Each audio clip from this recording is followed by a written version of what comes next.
When I was a young lad, my devoted Christian mother was utterly terrified of two things: heavy metal and video games. Rather unfortunately for her, all the stern talks and unfulfilled birthday requests weren't enough to put me off, and much to our local pastor's despair, I stand before you as a man who loves all things metal, making his living talking about video games online. Now that probably won't come as much of a surprise to you, as these two worlds seem to constantly overlap and share a special kind of relationship that you don't typically see between video games and other forms of music. You can't spend 10 minutes at a festival like Bloodstock or Download before you run into someone dressed as Ryu from Street Fighter or Sub-Zero from Mortal Kombat. And I can't tell you the amount of times I've seen a band come on stage to the sounds of Final Fantasy or Halo. There are endless YouTube channels dedicated to producing metal covers of famous video game songs.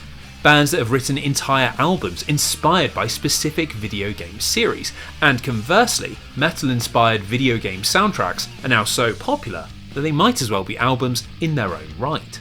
The simple fact is that if you walk up to someone wearing a Metallica, Meshuggah or Opeth t-shirt, there's a pretty good chance that you'll be able to get them talking about Resident Evil, Dark Souls or Zelda.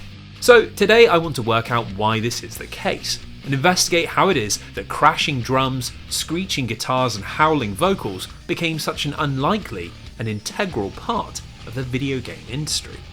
But don't you worry, this isn't going to be some dry old academic video essay, as we're going to break up our metallic odyssey into a bunch of different sections. Some focused on history, maybe a couple of reviews, a few chapters looking at dreadful license games, and a hell of a lot of talk about controllers shaped like guitars. Think of it as a sprawling prog epic, repeating choruses and experimental verses, lots of weird distinct parts that make up a greater whole. The chaotic story of how heavy metal took over the world of video games.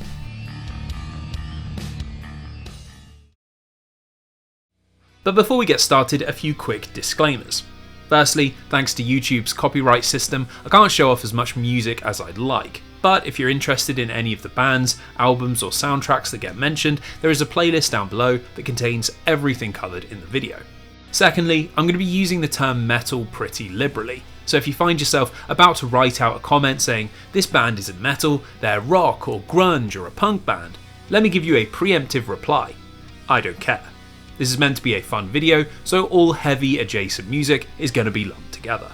Thirdly, I'm not trying to catalogue every single use of metal music in every video game ever made. So if you think I've missed something that is worth discussing, just drop it down in the comments below, where I always try to reply to every single one. And lastly, I need to say a massive thank you to the I Finished a Video Game patrons, whose support is what keeps this channel alive during such a crazy time on YouTube, where view counts seem all over the place and AI shorts are being pushed over human-made videos. If you like the stuff I make, there's a link down below where you can get 50% off your first month, and access to a bunch of exclusive videos, like a 40-minute deep dive into the development of Chrono Trigger, or a retrospective exploring the studio behind Time Splitters. Also, I've been streaming over on Twitch for a few months now, where we're working our way through a bunch of classic PlayStation horror games. So if you want somewhere to hang out and enjoy the finer parts of the golden age of gaming, you can catch me there every Wednesday at 8 PM GMT, which is 3 PM Eastern and 12 PM Pacific for all my friends across the pond. So, with rehearsals done, I think we're ready to hit the road, as we've got a lot of venues to hit if we're going to work out what it is that makes heavy metal and video games such a match made in heaven.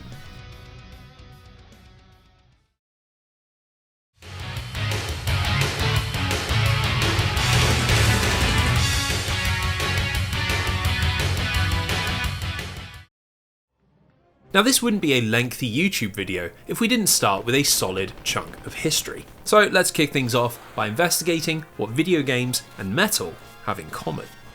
The first point of connection is a pretty weird one, as it comes in the form of a book that was highly influential on the aesthetics of early metal bands and inspired many of the first video games. This is of course J.R.R. Tolkien's Lord of the Rings, which was first published all the way back in 1954 and provides a rather unlikely common ancestor. Now elves, hobbits and magical rings might not be the first thing that comes to mind when you think of Deftones or Korn, but Tolkien's fantasy world had a very different reputation with musicians back in the 60s and 70s.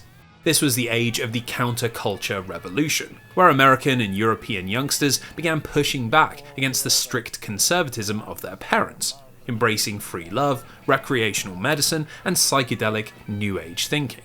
It might be hard to imagine, but during this time, Lord of the Rings was extremely popular, as despite Tolkien being a devout Catholic, his book was full of anti-industrialism and an appreciation for the natural world, all of which really appealed to the flower power tendencies of young hippies. So it shouldn't come as much of a surprise that quite a lot of music from this period took influence from the world of Middle-earth, and there were a ton of high-profile rock bands with distinctly fantasy-themed songs. Pink Floyd had a track called The Gnome on their debut album Piper at the Gates of Dawn.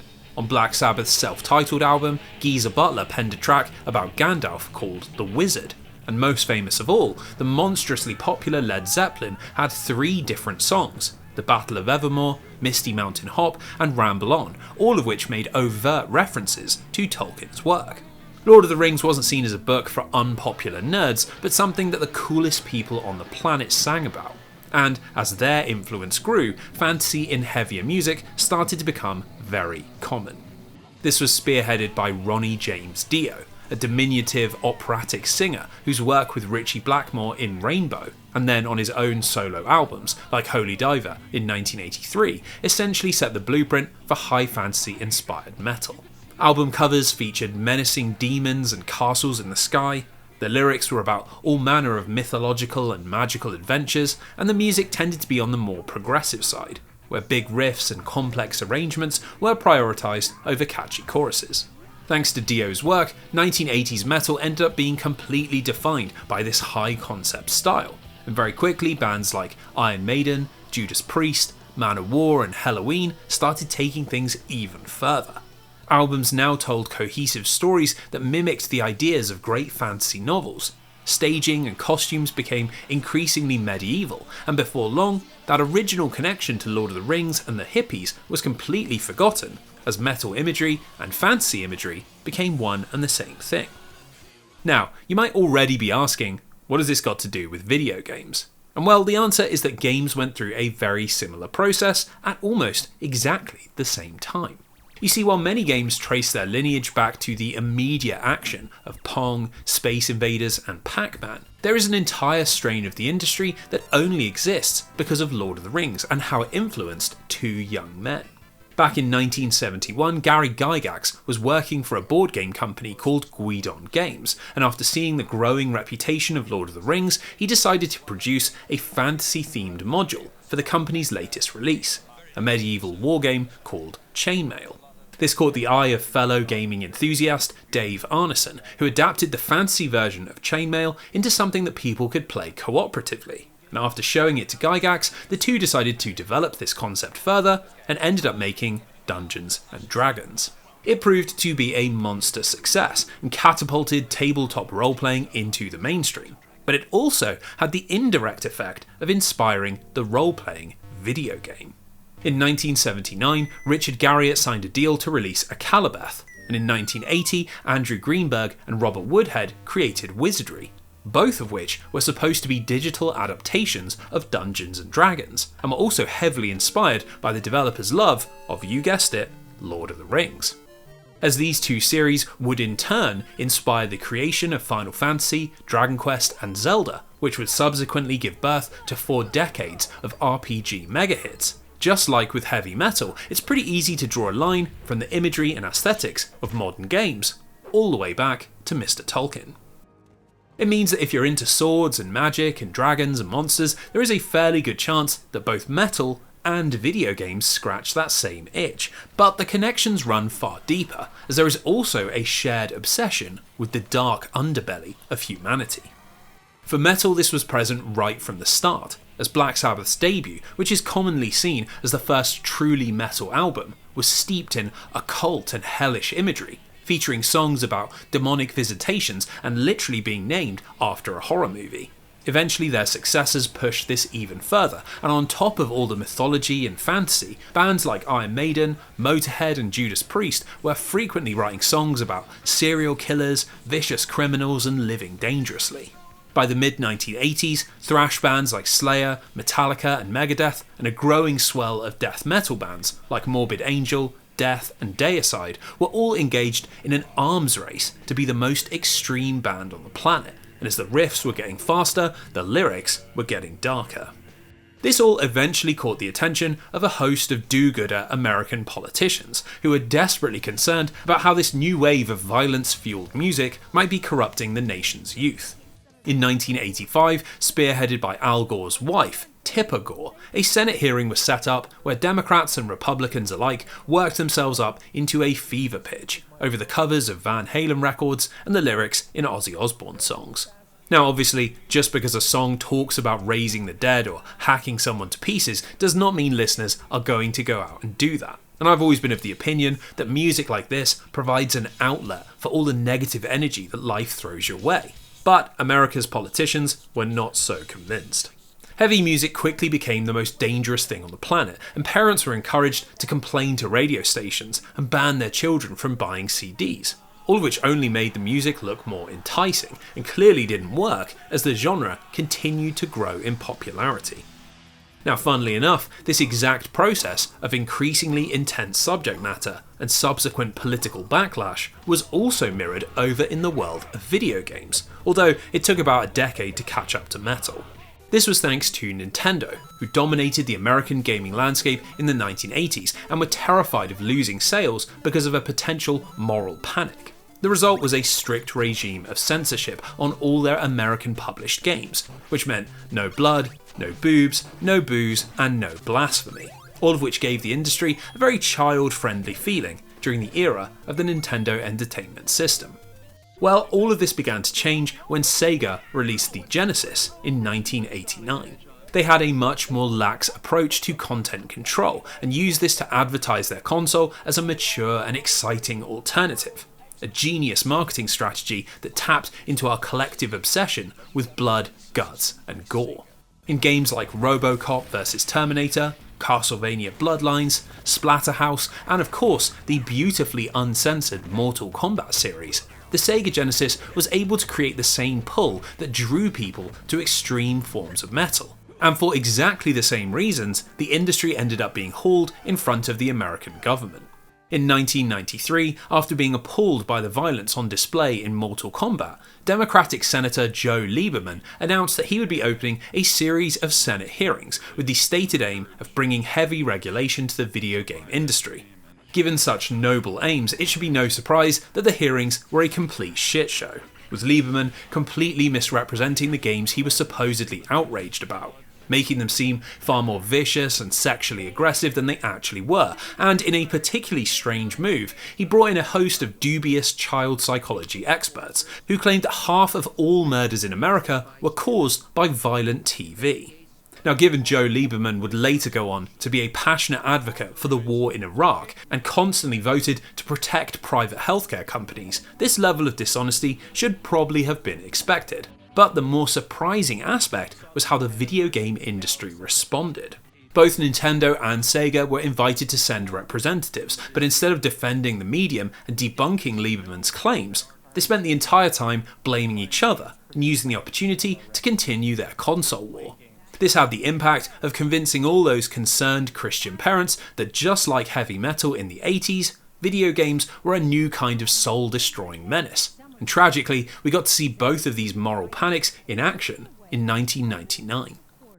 That year, two young teenagers, Eric Harris and Dylan Klebold, turned up at their high school in Columbine, Colorado, and shot 14 people dead, shocking the entire world and prompting an American media response that still baffles people to this day.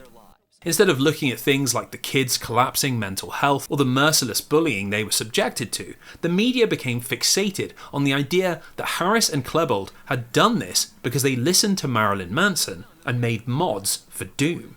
Newspapers ran headlines like "Devil Worshipper Musician Told Kids to Kill." 60 Minutes ran an entire episode dedicated to the danger of Doom and Quake, and across the country, Dungeons and Dragons and horror movie clubs were shut down, all in the name of protecting the children. It's an absurd reaction when looking back, but it's also the perfect example of how intertwined these mediums had become. By the late 90s and early 2000s, listening to Tool and System of a Down, playing GoldenEye and Resident Evil, reading Dune, knowing about Akira, or watching horror movies, these had all become part of the same underground identity, a world of outsiders united in their love of all things dark and intense and weird. A place of comfort for millions, but a set of hobbies that were still treated with suspicion by the clean-cut, straight-laced mainstream. Now really, we could go on forever making these sorts of connections, as there is a lot more that unites heavy music and video games. We could talk about how tape sharing in the 1980s, where fans would swap music and help market bands without record deals, and early game studios creating shareware, where games would be released for free in order to build a fanbase, are almost exactly the same practice. We could delve into the dedication required to become a top-tier speedrunner or professional gamer, and how this mimics the sheer amount of muscle memory that you need to build to master an instrument. Hell, there is even an argument to be made that the booming popularity of multiplayer games is tapping into that same need for shared experience that causes so many bands to form in garages and spare rooms. Clearly, there exists a long and storied connection between the twin worlds of heavy music and video games. But I think that's quite enough of the historical analysis, as it's long overdue that we take a look at the two working in beautiful, chaotic harmony.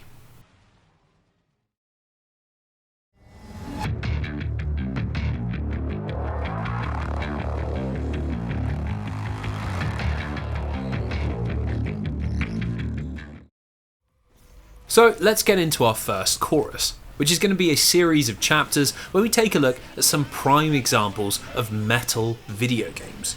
Try to work out what it is that makes a video game earn that reputation.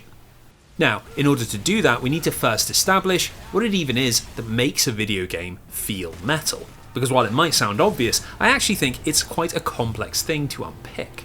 For example, is Dark Souls a metal video game? After a cursory glance at social media, it seems like the general consensus is that yes, it is, but I'm not convinced. While it's got the dark atmosphere, the twisted monsters, a story about ruined worlds and more blood and gore than you could possibly want, it's missing two key components. First, while Motoi Sakuraba's soundtrack is absolutely incredible, it's largely made up of lush orchestral arrangements, haunting piano melodies, and a huge amount of choral music, which suits the game down to a T but isn't exactly metal. Similarly, I think speed has always been a big part of what sets metal aside from other forms of music, and while later FromSoft games like Sekiro and Elden Ring would really embrace this, Dark Souls is more of a slow and considered action RPG, especially if you're creeping around corners hiding behind a shield. So while it's nailing the aesthetics and the tone, it's missing the galloping pace and the actual metal music. So in my view, no, Dark Souls does not count. And the same goes for a bunch of other games that are commonly referred to as being metal. F-Zero has got the speed and the music, but it's one of the most colourful games ever made. Symphony of the Night is dripping in gothic horror and wailing guitar solos, but it's very easygoing in terms of difficulty. And while Resident Evil might be a tension-filled nightmare, it's a slow kind of darkness that creeps up behind you, rather than thrashes out of control. So in this video, for a game to be truly metal, it's got to hit that perfect blend of aesthetics, music, speed, and intensity. So let's get started with the first ever game to nail all four.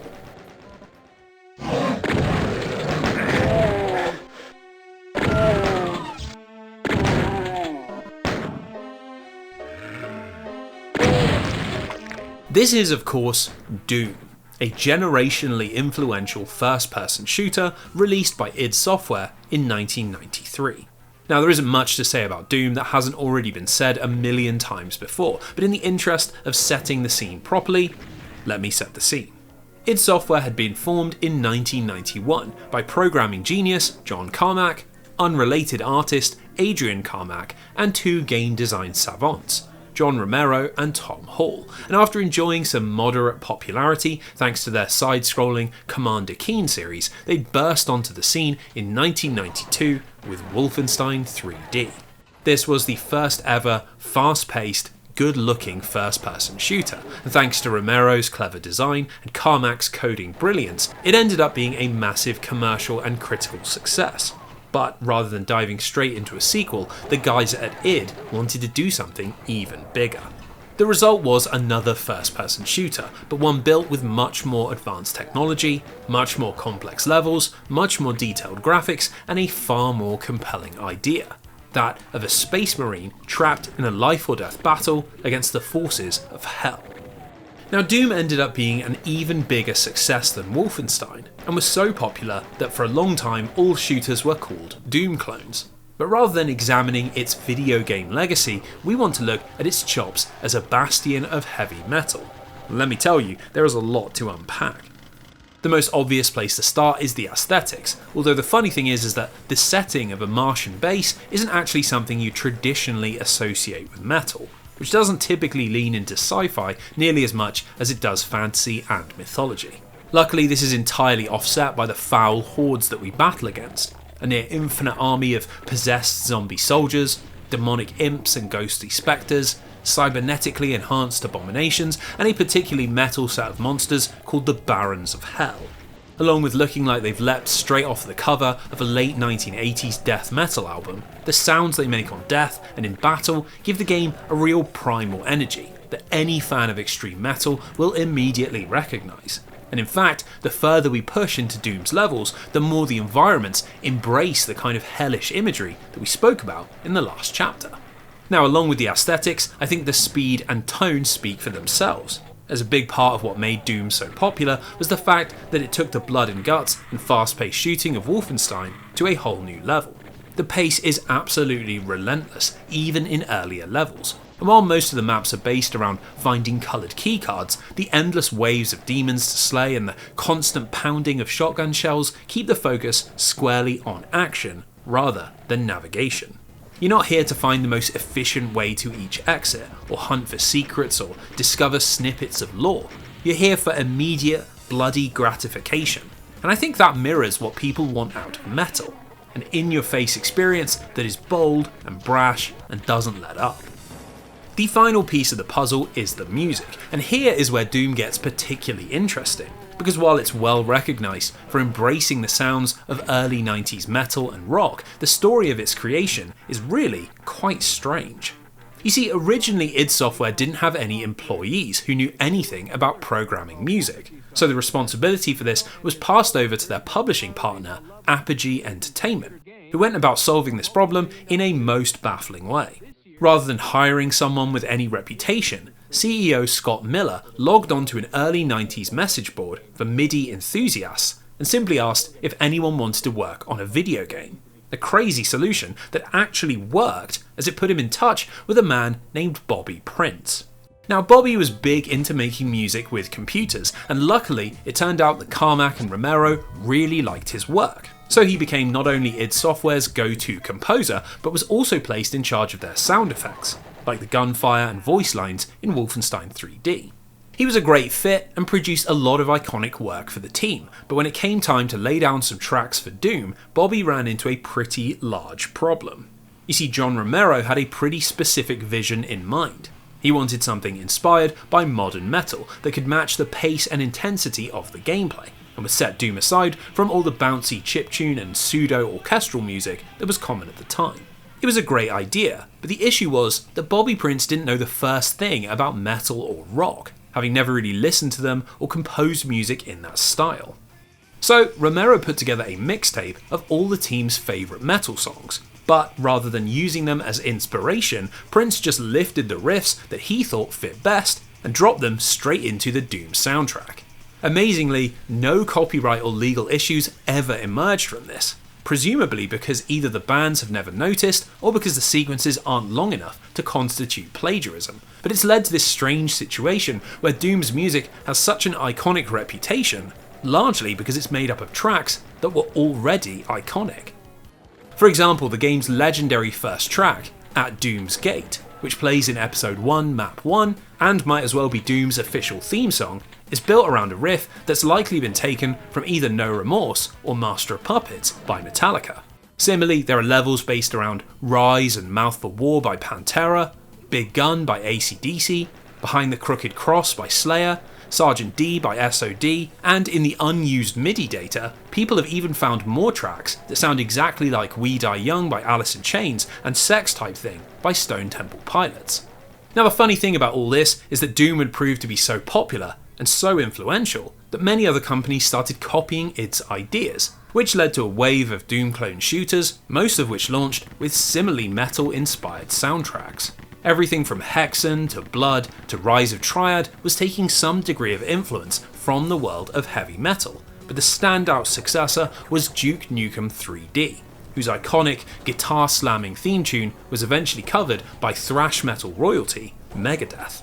Since then, metal has become the de facto soundtrack to first-person shooting, which makes it all the more funny that it emerged from a composer who barely knew the genre and a game designer who just wanted to hear his favourite bands. Despite this, it's impossible to deny that Doom is just the perfect example of a heavy metal video game. It's got the demonic look, it's got the raging speed, it's got the dark tone, and it's got the heavy tunes. And as we'll find out later in this video, it's got a pretty long legacy to match.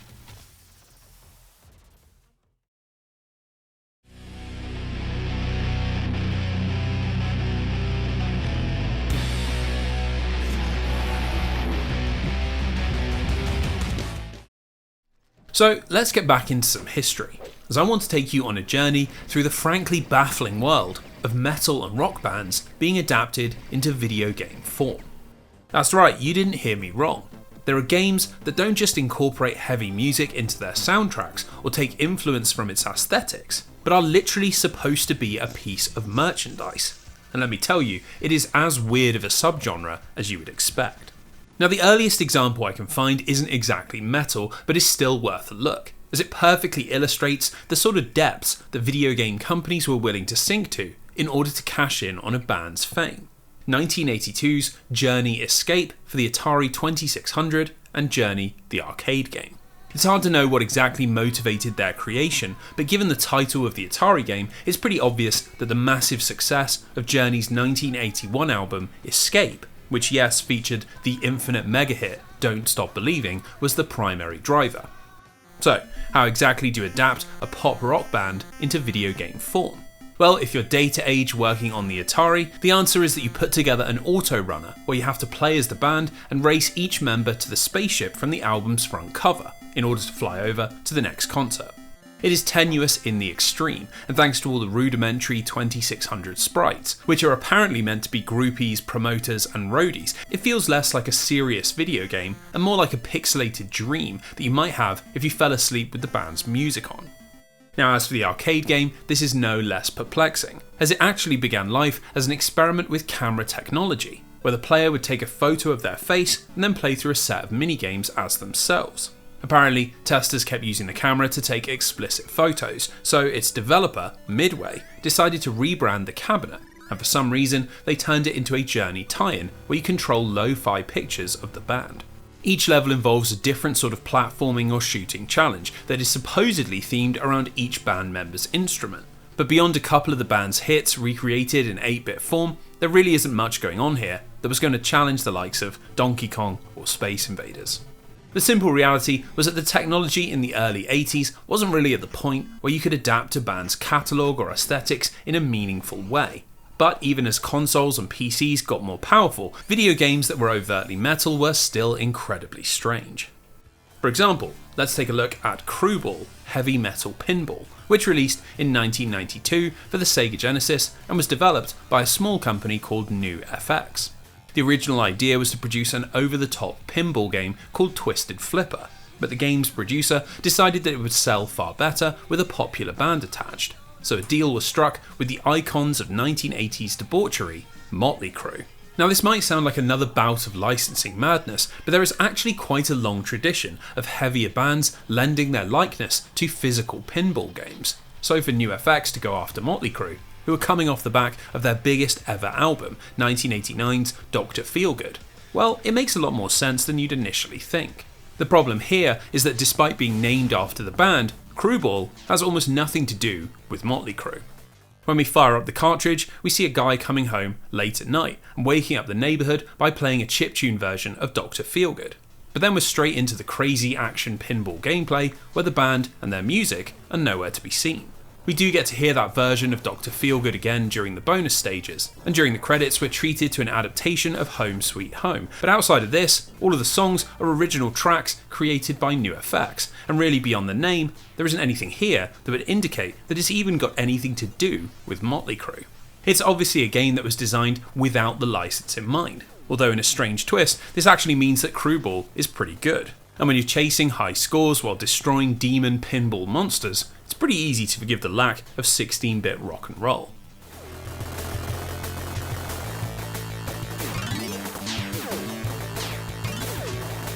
So, if pinball didn't work, what about an arcade-style beat-em-up? A genre of old-school video game that was renowned for being able to adapt everything from The Simpsons to Sailor Moon. Well, also released in 1992 was Motorhead for the Amiga ST, a side-scrolling brawler where you play as Lemmy Kilmister, the hard-drinking, hard-smoking lead singer of the eponymous band, Motorhead.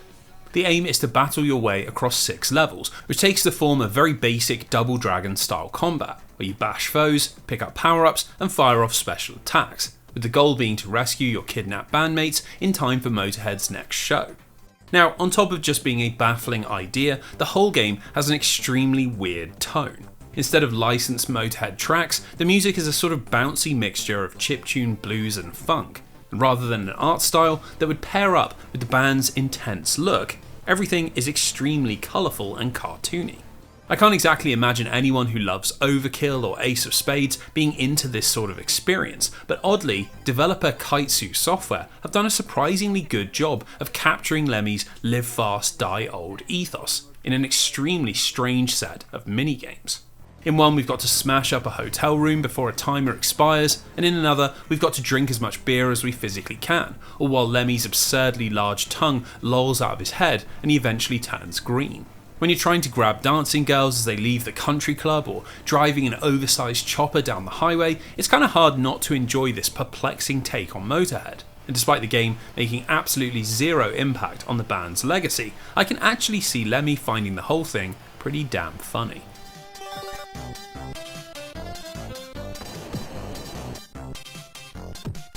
So at this point, you might be thinking, well, surely a lot of this weirdness is down to the technology, as without being able to put the music of a band into the game, what's the point of even attempting an adaptation? Well, I can assure you that this limitation was not the problem, as when we arrive in the glorious world of high storage CDs and 32-bit arcade boards, if anything, the music license games get even weirder. Take Revolution X, a non-stop action roller coaster of arcade rail shooting produced by Midway that revolves entirely around Aerosmith. You see, back in 1991, Midway had put out a Terminator 2 arcade shooter, and thanks to the monster success of the film, the game had raked in a ton of money, and even briefly displaced Street Fighter 2 as the most profitable cabinet in America. This gave their executives a taste for that easy licensing cash, so they went looking for more. But after a series of deals with other big movies fell through, they ended up settling on a confusing agreement to take the music and likeness of Aerosmith and twist it into an arcade game. The result was Revolution X, a hyper fast-paced shooter where you battle the New Order, a totalitarian anti-music organisation who kidnap the band and who have to be rescued by the player over the course of 6 extremely hectic levels. Everything is constantly exploding, there are half-naked girls everywhere, the pace is absolutely unrelenting, and really, Revolution X is already doing everything you want from a 90s arcade shooter before we even get onto the Aerosmith stuff. Steven Tyler has recorded a bunch of weird voice lines that constantly play over the action. We get little clips of the band encouraging us to defeat the New Order that play between each levels. These guys are maggots, they're putting chemicals in all our food. All of the music is formed out of remixed versions of the band's greatest hits, and best of all, when you finally beat the game, we're treated to a full-on Mortal Kombat style performance of Walk This Way. Despite the fact that it is impossibly hard and was obviously designed to chew through quarters, it's actually a pretty fun game in its own weird, zany way. And this is why it's so sad that Revolution X has ended up with a pretty poor reputation thanks to its home console ports. Not only did none of them support light guns, which is a baffling move for a game all about pointing and shooting, but every version has had to dramatically slow down the action in order to fit in all the audio. A trade-off that keeps the Aerosmith license intact, but sucks out all the crazy energy that actually made Revolution X fun.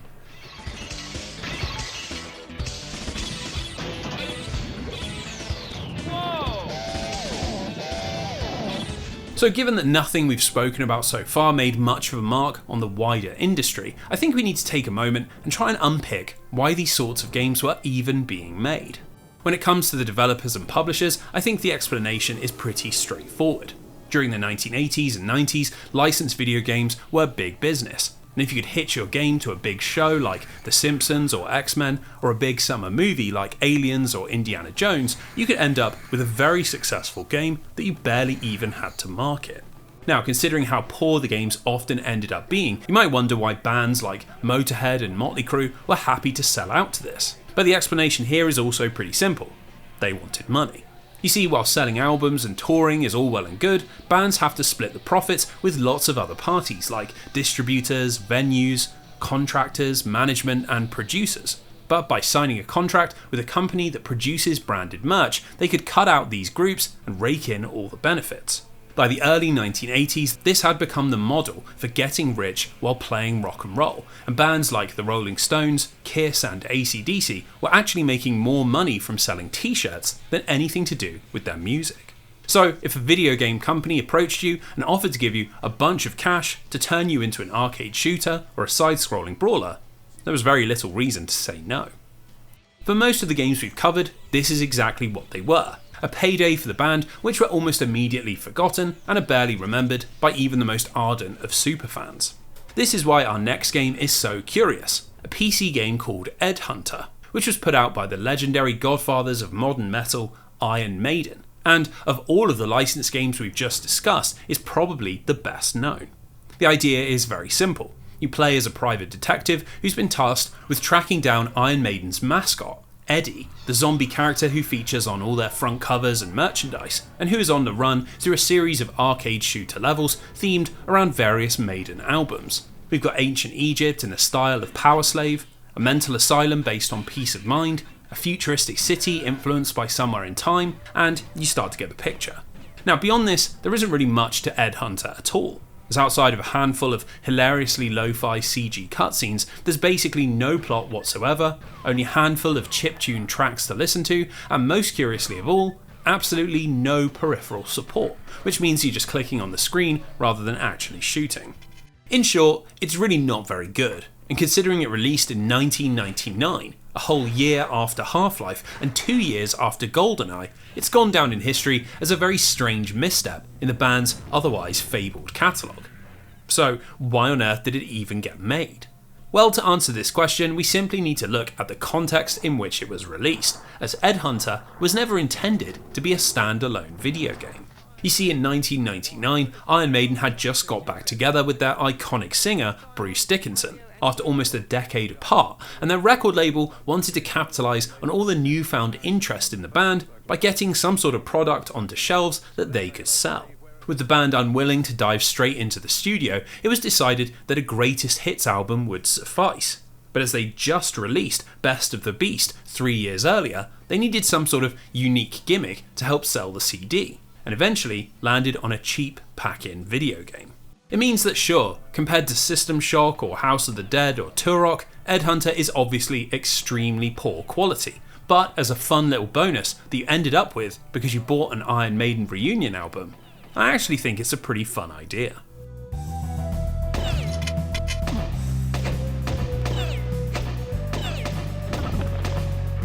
Now at this point it might feel like there is no hope for video games based on metal bands, as everything we've covered either doesn't do the bands proper justice or are simply just bad games. And yet, there exists one final curio that somehow managed to buck this trend, despite sounding like it absolutely shouldn't. In the year 2000, American developer Third Law Interactive released Kiss Psycho Circus: The Nightmare Child, a Quake-inspired first-person shooter based on the 1970s glam rock band. Just let that sink in for a moment. a fast-paced, high-intensity shooter where you fight horrific monsters and explore haunted gothic environments, and it's based on the band Kiss. It sounds like something that was made up as an April Fool's joke, but incredibly it very much exists, and the story behind its creation makes far more sense than it has any right to.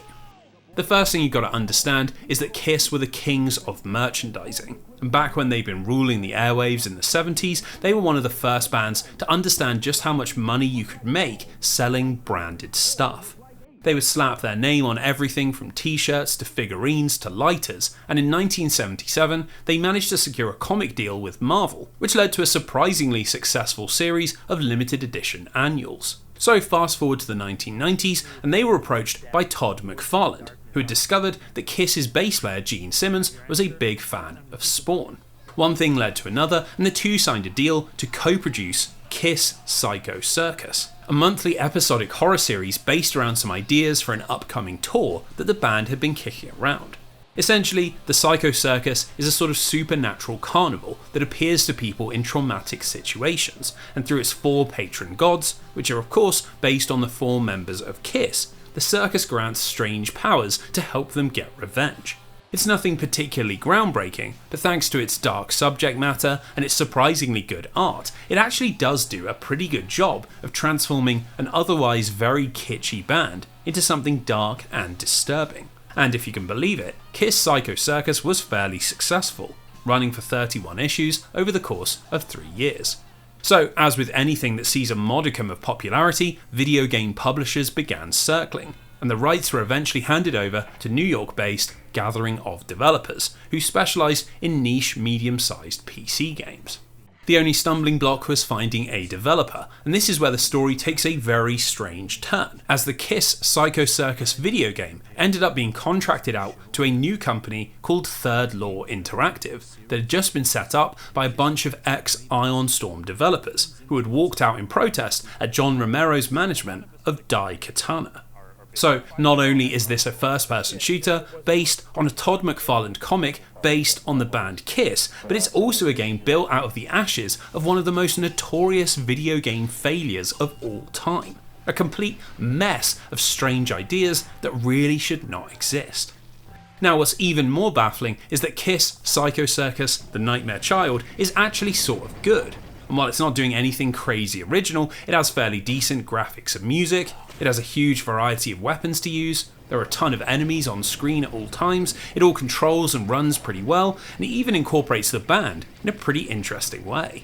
The concept is that a monster called the Nightmare Child is poisoning reality, and you have to play as 4 chosen champions as they undertake 4 distinct quests to become avatars of the band, which is apparently what's required to defeat the apocalyptic threat.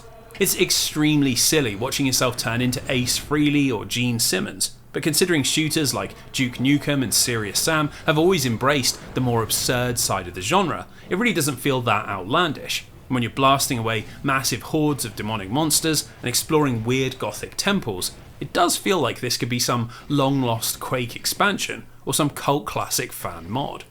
Sadly, even though the game was ported to the Dreamcast, it never really caught on with shooter fans, and has since slipped away into the world of vaguely remembered license games, where it's pretty much exclusively spoken about as that weird first-person Kiss game.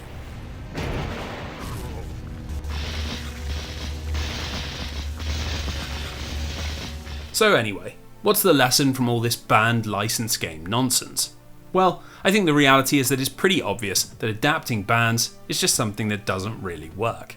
Unlike with movies or novels or comic books, there just isn't enough that can be twisted into video game form outside of the music itself, and it leaves the developers having to essentially make an original game and then find places to paste the band in, a move that rarely ends up with a cohesive end product.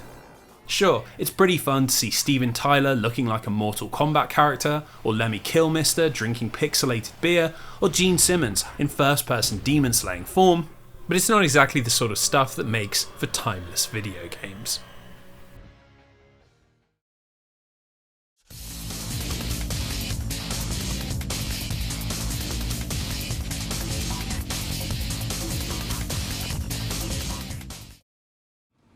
So on that note, let's turn our attention to another soaring chorus, as we're going to explore a video game series that doesn't just look, sound, and feel like heavy metal, but has a history absolutely full of classic metal cliches.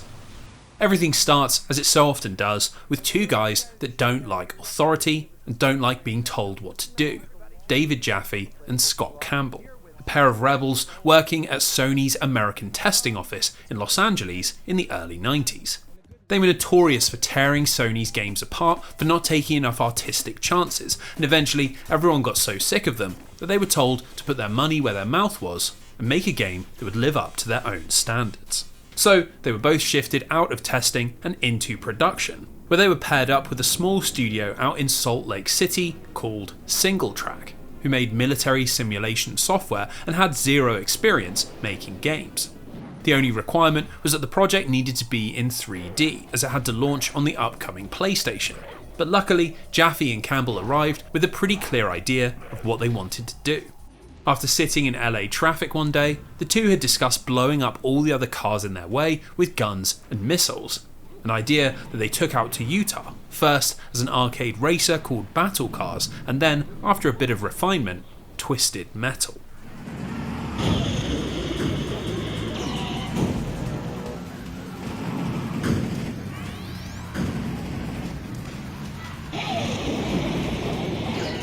The result was basically Mortal Kombat in cars in 3D. And just like Doom before it, Twisted Metal is an excellent example of a true heavy metal video game, one that delivers on every one of those four key factors.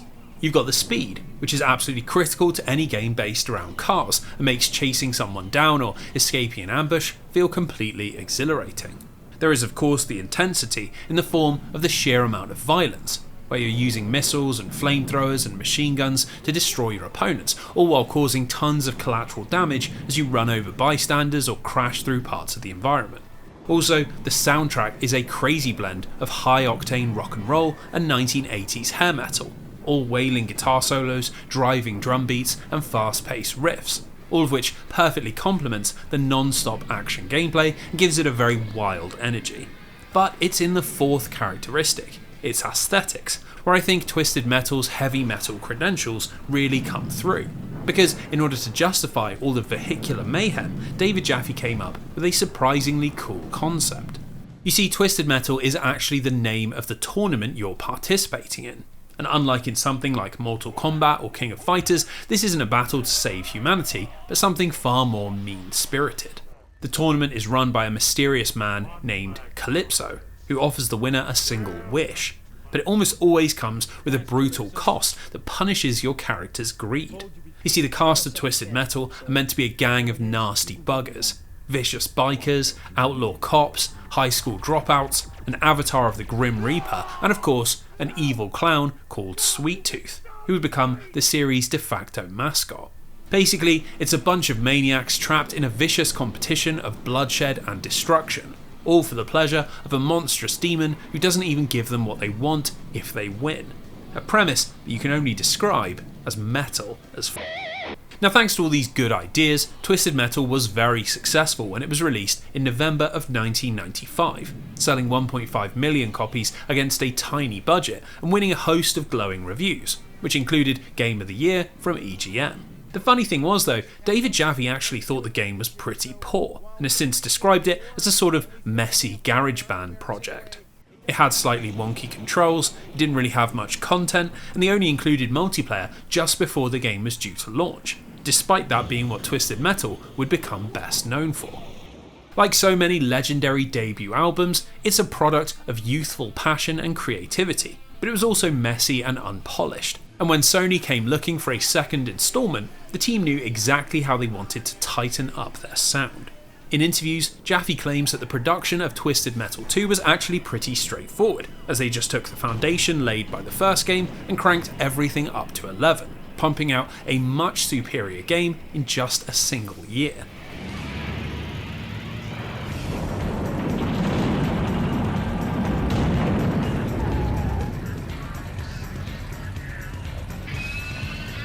The graphics were far more detailed, the controls were far more responsive, levels were much bigger, and now they took place all over the world. There were more characters to play as, more weapons to use, special moves that had fighting game style inputs, and they even managed to make comic book style cutscenes to help tell the story.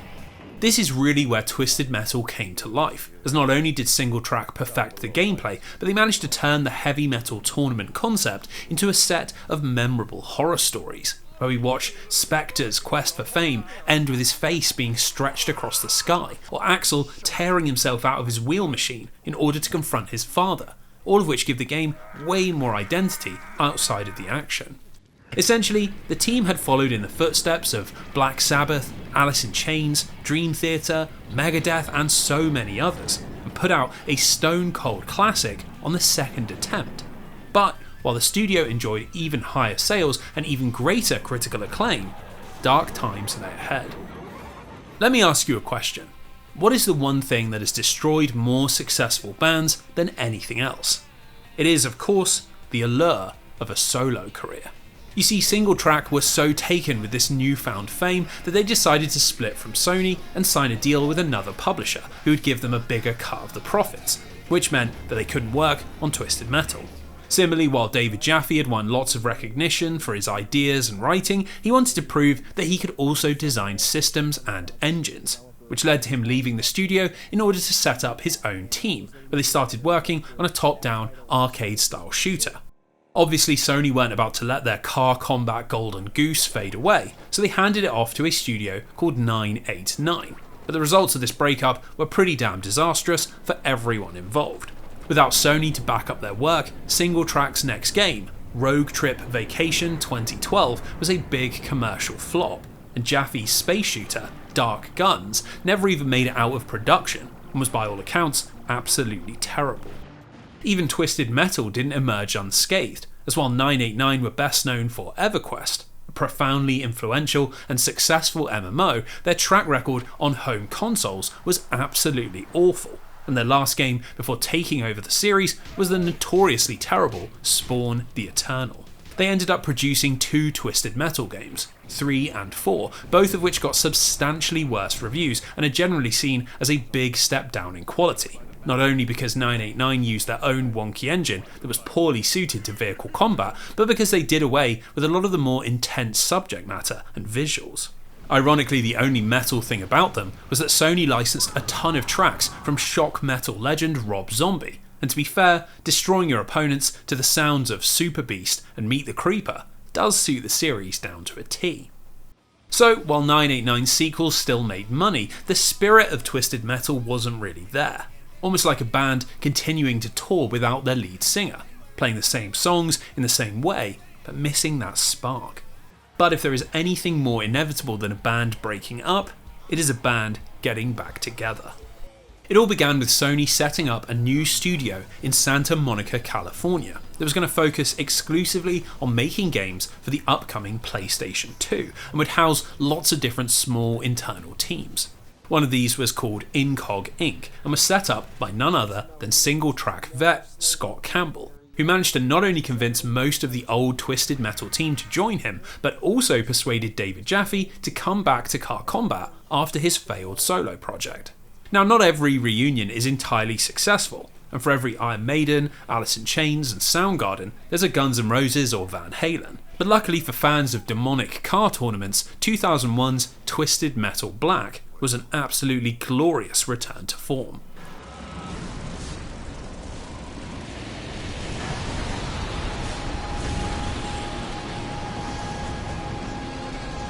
According to Jaffe, they really wanted to emphasise the twisted part of the series' identity, taking influence from horror films like Seven and Jacob's Ladder, and turning out the PlayStation 2's very first M-rated game. Gone was the globe-trotting visual variety, the cast of zany characters and the tongue-in-cheek writing, and in their place, we got a dark and brutal game featuring storylines about self-mutilation, familial abuse and religious delusion.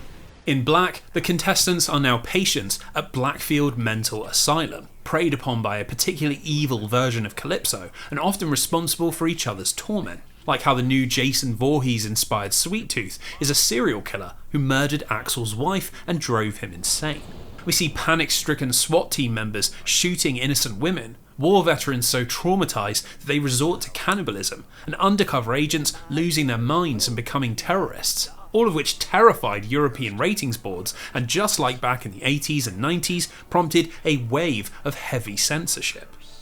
Now, that being said, Twisted Metal Black wasn't all suffering and storytelling, as the chaotic gameplay had been wound even tighter, and thanks to the improved graphics and the jump to 60 FPS, it was, and still arguably is, the greatest car combat game ever made.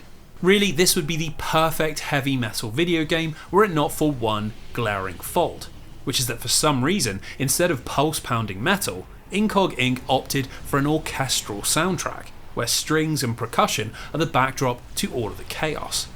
Call me a purist, but this is a game that riffs, breakdowns and solos would have fit like a charm, and it means that despite all the darkness in its heart, Twisted Metal Black doesn't quite match up to the metal perfection of Doom and games to come. Now sadly, this glorious reunion wasn't to last, as shortly after Black's release, David Jaffe was pinched by Santa Monica to direct the first God of War game. And while Scott Campbell and his team produced a couple more PS2 games, nothing ever really caught on like Twisted Metal had. They would eventually get back together again for a second reboot in 2012, this time just called Twisted Metal, but studio interference really ruined what could have otherwise been a cool project. Jaffe and Campbell had intended this to be a small online-only multiplayer focused game, essentially a little retro throwback for hardcore fans, but Sony caught wind and decided that they would rather the reboot be a full-fat $60 release. Unfortunately, their team wasn't really in a position to deliver this properly, while the foundation of a modernised, high-definition version of Twisted Metal was a pretty great idea. It was badly marred by a weak single-player mode with barely any characters, and the inclusion of racing levels, which were clearly meant to pad out the small amount of content.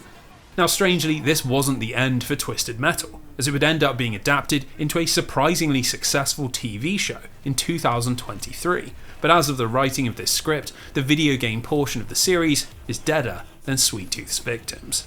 It's a real shame, as the popularity of the show proves that there is still interest in the IP, and I would imagine that a surprisingly complex car combat brawler full of disturbed characters and captivating world building would surely be a slam dunk. It might not be the height of originality, but I think Twisted Metal deserves its old age nostalgia tour. A big party where we can hear the hits again and feel like we're back in the golden days.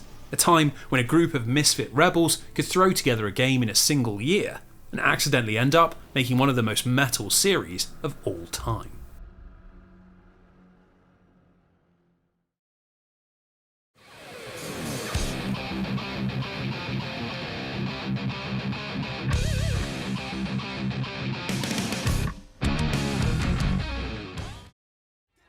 Now interestingly, there is a little feature of Twisted Metal 2012 that we conveniently skipped over, and that is how it incorporated songs by actual metal bands into its soundtrack, a video game practice that has a long and storied history that is much more interesting than it sounds. If you can believe it, it all begins with Blizzard Entertainment, or at least Silicon and Synapse, which is what Blizzard were originally called when they were set up in 1991. Back then, World of Warcraft and Overwatch were but a distant dream, and the company was getting itself off the ground thanks to a deal with Interplay, which saw them produce their very first game, RPM Racing, a top-down, arcade-style racer for the SNES. Now, RPM Racing was a perfectly fine game, but the team at Silicon and Synapse felt they could do better. And so when Interplay asked them to produce a sequel, they decided to try and make something with much more personality. Let the carnage begin! Butcher is about to blow! Shred jams into burst! Racetracks transformed from boring dirt roads into alien highways. The racing was dramatically sped up. Weapons were introduced to give it a destruction derby feel. You could upgrade your car between races. A crazed announcer provided commentary in real time. And most importantly of all, they licensed a bunch of classic heavy metal tracks and used them for the soundtrack. The result of all this was 1993's Rock and Roll Racing, an absolutely wild SNES racer that is the very first instance of licensed metal songs being used in a video game, and a perfect example of why it would become so popular. As you're tearing around the tracks, blasting your opponents and leaping over gaps, your ears are assaulted by Paranoid by Black Sabbath, Born to be Wild by Steppenwolf, Highway Star by Deep Purple, and Bad to the Bone by George Thorogood. All classic tunes that have been lovingly recreated in 16-bit form and frankly sound amazing. Essentially, it's a great soundtrack to an even greater game, and thanks to a host of high-profile awards and sales numbers that were big enough to help turn Silicon and Synapse into Blizzard, Rock and Roll Racing would prove to be very influential indeed. In fact, we can see this in the very next year, as Electronic Arts took the licensed music model and applied it to their fledgling 3DO racer, Road Rash. On top of boundary-pushing visuals and animations, which took advantage of the console's new CD format, the publisher also struck a deal with A&M Records, and included a whole bunch of heavy grunge tracks, 2 by Hammerbox, 2 by Therapy, 3 by Paw, and 4 from the mighty Soundgarden. This was a seriously big deal as grunge was still dominating the airwaves in the mid-90s, and it gave Road Rash a real cool factor that it wouldn't otherwise have had, and helped make the game quite a big success on a console that was otherwise pretty unpopular.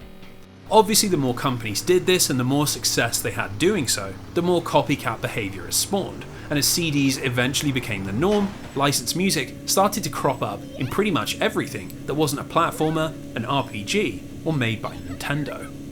Now, the real watershed moment came in 1999, when video games, heavy licensed music, and skateboarding culture combined in an almighty phenomenon called Tony Hawk's Pro Skater.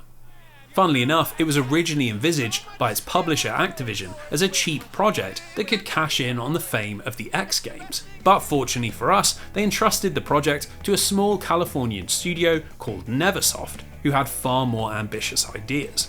Rather than racing around tracks or going back and forth on a halfpipe, the team designed free-roaming gameplay, where players would skate their own lines and try to build combos of different tricks, a system that encouraged creativity and pretty much perfected the video game skateboarding formula right out of the door. Obviously, Pro Skater was a damn fun game, but a large part of what made it such a hit was how it tapped into early 2000s underground culture, as not only was it named after the first man to ever do a 900, but its soundtrack felt more like a punk and hard rock mixtape.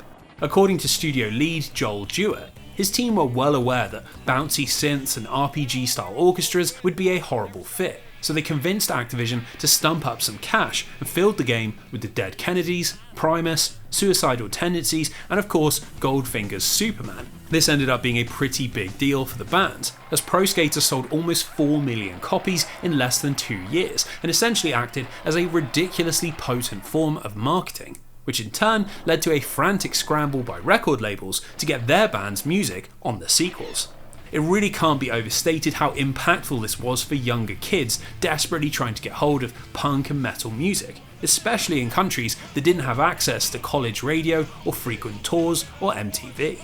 Here in the southwest of England, where heavy metal shows were outnumbered by church fairs by about 10,000 to 1, each new Tony Hawk game was like manna from heaven. And it's no exaggeration to say that without these games, it would have been basically impossible to find out about bands like Anthrax, CKY, or System of a Down. Anyway, with the roaring success of Tony Hawk's Pro Skater providing a blueprint that basically every other kind of licensed game could follow, it led to a raft of copycats, especially in extreme and arcade sports games. You'd be smashing your rivals off the road in Burnout to the tune of Bullet for My Valentine and Funeral for a Friend, carving up the slopes in SSX while Thrice and Queens of the Stone Age blared out of your speakers, or banging your head to Trivium while throwing touchdowns in Madden. It was such a popular idea that it even began to creep into non-sports games, where famously Ubisoft licensed the Godsmack song I Stand Alone for Prince of Persia Warrior Within, where the chugging nu metal stomper would play as the prince was chased by the monstrous Dahaka. Really, it was a golden age of heavy guitar-driven licensed music in games. While I'm running the risk of sounding like a nostalgic old boomer, it's hard not to look back with longing for a time when you could buy a mainstream sports game and hear Avenged Sevenfold on the soundtrack.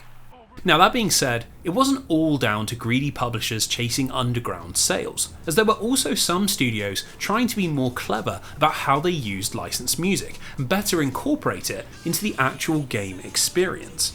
Nowhere was this done better than in Rockstar's Grand Theft Auto, which really blew up in 2001 when its third entry went 3D, and thanks to two even more successful sequels, Vice City and San Andreas, GTA quickly soared to the top of the industry and has pretty much never looked back. Obviously, it was wildly popular for a whole bunch of reasons. Its embrace of video game violence and edgy humour, the extremely groundbreaking open world design, and even its cinematic storytelling. But I think how it used licensed music is a really underrated part of its success.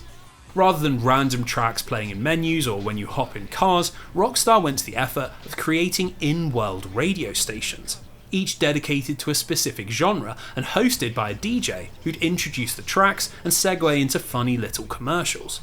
This was incredibly novel in 2001 as it made Liberty City feel far more alive than the gameplay could do on its own. But it wasn't until Vice City in 2002 where the idea really came together. You see, in GTA 3 most of the radio music was made up of original tracks commissioned by Rockstar, and so in the sequel they pushed the boat out and signed deals to include 103 licensed songs, all with the aim of creating a proper 1980s atmosphere. This meant that Vice City ended up with a huge dose of metal and hard rock in the form of Radio V-Rock, an hour-long loop of Slayer, Judas Priest, Anthrax, Iron Maiden and Megadeth, all hosted by DJ Laszlo, a wannabe rock star who constantly has to deal with callers complaining that he's a poser. You're on Live with Laszlo. Hey son, who is this? It's Laszlo, aka DJ Hard Rocker. Well, I'm glad to hear it, but I thought this was a rock station, son, and all I'm hearing is girls' music. What are you doing? You got personal problems? You sort them out, son, but don't drag the rest of us down with you, you hear? Along with a bunch of hilarious ads that play in between songs, the whole thing is just such an immersive vibe.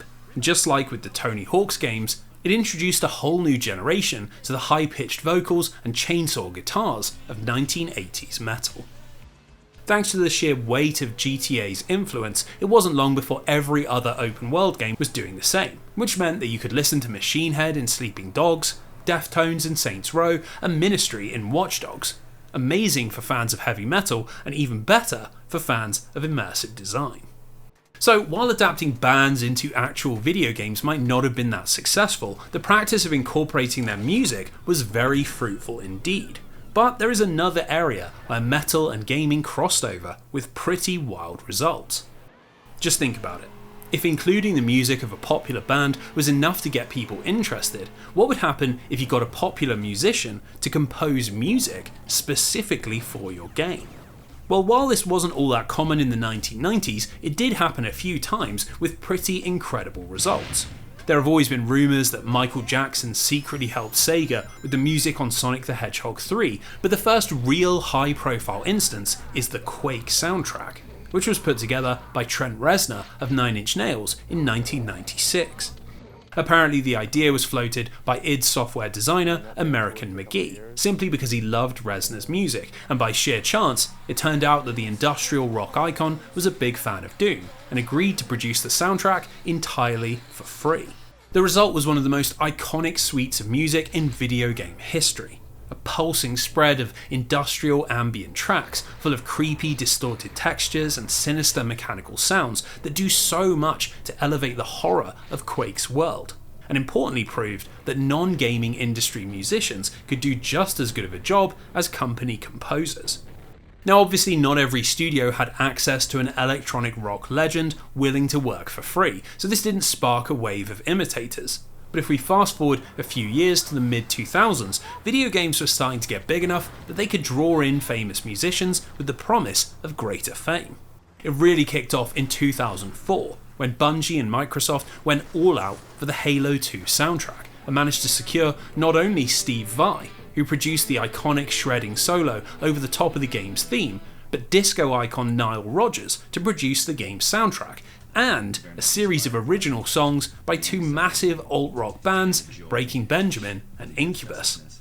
In fact, Blow Me Away by Breaking Benjamin would end up being a huge hit in its own right, cracking the US single charts despite being written for a video game, and ultimately racking up over 100 million streams on Spotify, which means it's become a staple in their setlists, where they play it in front of footage from the Master Chief Collection.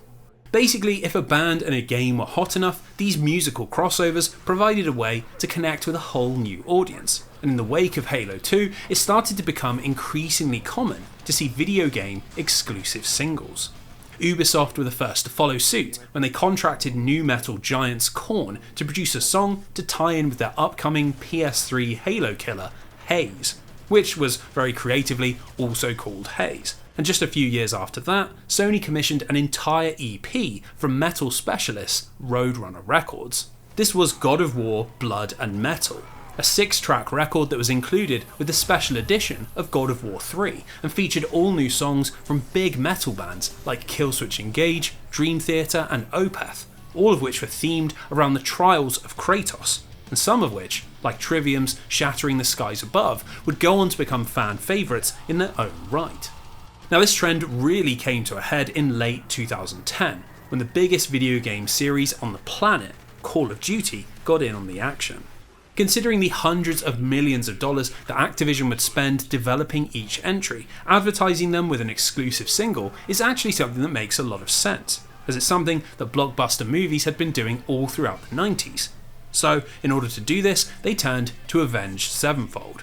Now, Avenged have always been a fairly controversial band, as their style of Guns N' Roses inspired gun-toting glam metal has always had critics from fans of a more hardcore sound, but it's inarguable that in 2010 they were on a serious upswing. Their latest record, Nightmare, had just gone to number 1 on the US album charts. Their last 3 albums had all sold over 1 million copies, and they had a really strong video game pedigree, as their music had been used in everything from Madden to NHL to SSX and about 5 different Guitar Hero games. So given that the team at Call of Duty developer Treyarch were also big fans, Activision decided to bring them on board, and the result was the song Not Ready to Die, which was released alongside Black Ops DLC, Call of the Dead, and wound up being so popular that it landed on the US singles chart. Now, as Black Ops was also a ridiculously massive success, making Activision over $1 billion in profit, the two decided to run it back for the sequel, where Avenged put together another catchy thrash epic called Carry On, although this time, rather than being in a piece of DLC, it was featured in the main game. Amazingly, when you beat the campaign, Treyarch serve up a fully animated version of the band playing the song alongside Black Ops 2 characters Menendez and Frank Woods. A completely baffling thing to see in a Call of Duty game, and a real reminder of how much less seriously that series used to take itself. Carry On proved to be an even bigger hit than Not Ready to Die, and currently it sits at 100 million plays on Spotify, which is quite a lot for a metal band, and a number that prompted 2 more collaborations between Avenged and Activision. 2 songs called Jade Helm and Mad Hatter, which featured in Black Ops 3 and 4. Sadly, as the 2010s came to a close, this partnership came to an end, as the series started to move away from this sort of music, and Call of Duty's marketing became a mess of hip-hop, EDM, and a particularly annoying tendency to produce really contrived cinematic covers of 1980s pop songs. Now, considering that all tastes eventually change, and even the most popular bands eventually fall out of fashion, you might think this is the part of the video where we start to talk about the death of heavy metal. But before we get to that, we need to address a couple of pretty big elephants in the room.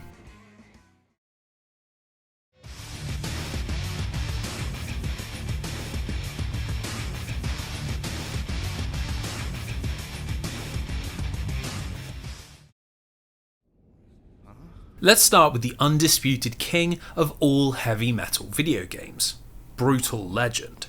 An absurdly strange mixture of metal music, metal aesthetics, extremely metal gameplay, and one of the most unlikely development stories you're ever going to hear. It begins with a man called Tim Schafer, who you might recognise as the brains behind a host of classic 90s LucasArts games like The Secret of Monkey Island, Full Throttle, and Grim Fandango.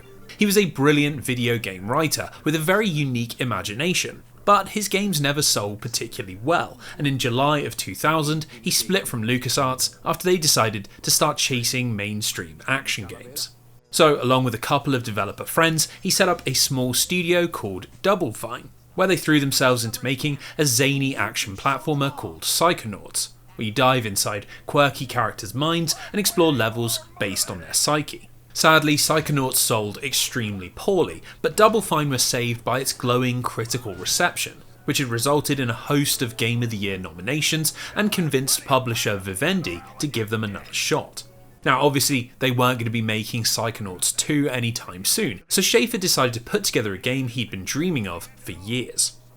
You see, he had been obsessed with all things metal since he was a little kid, being shown Black Sabbath records by his older brother, and he had long wanted to make a game which took the genre's attitude and aesthetics and used it in something that wasn't an RPG.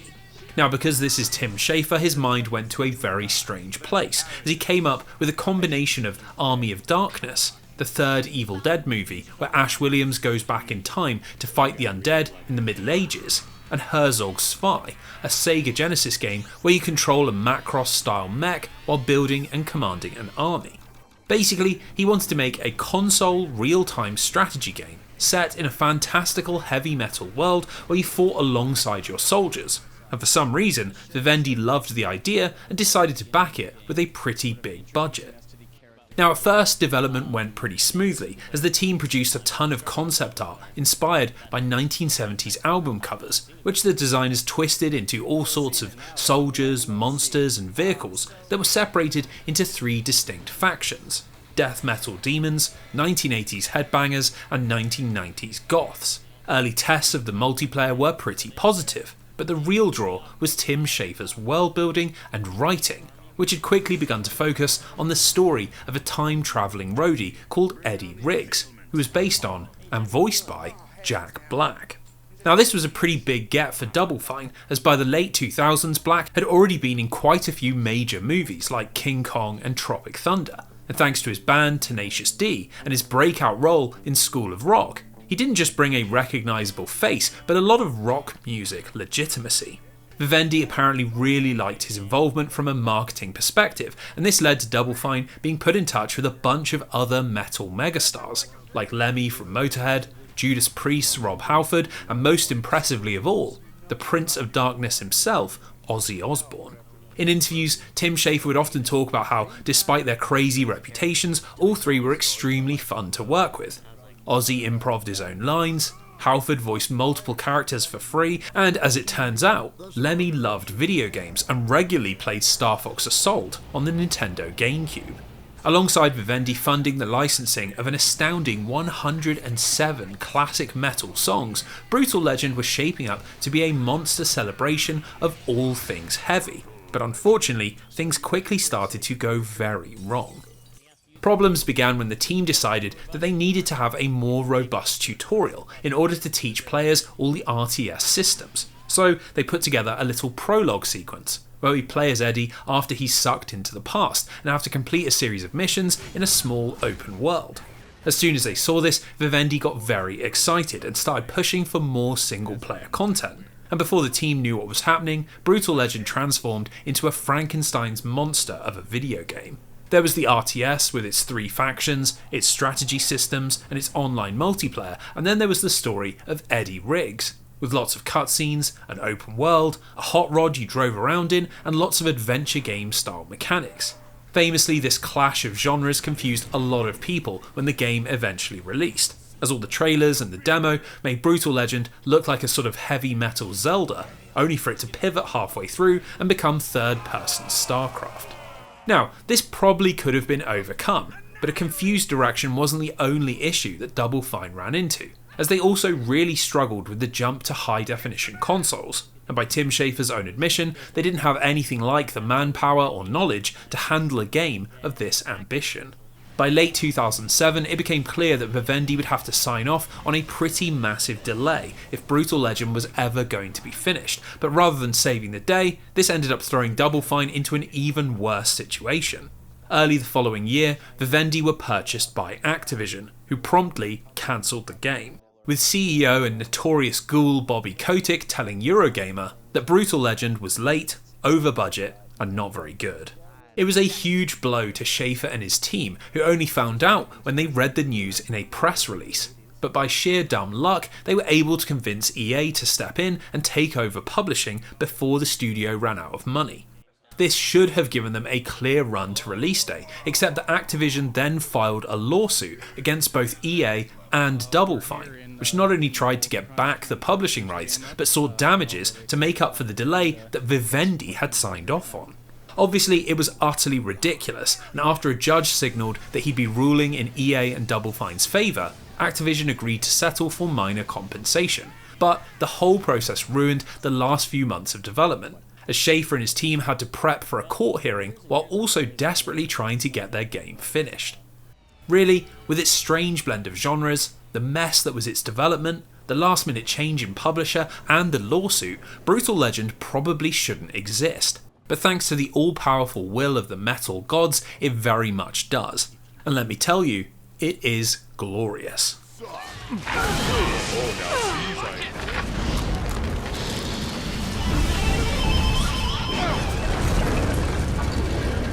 Yeah! They're definitely our fans now. Let's start with the game's metal credentials, which pretty much blow any other heavy metal pretender completely out of the water.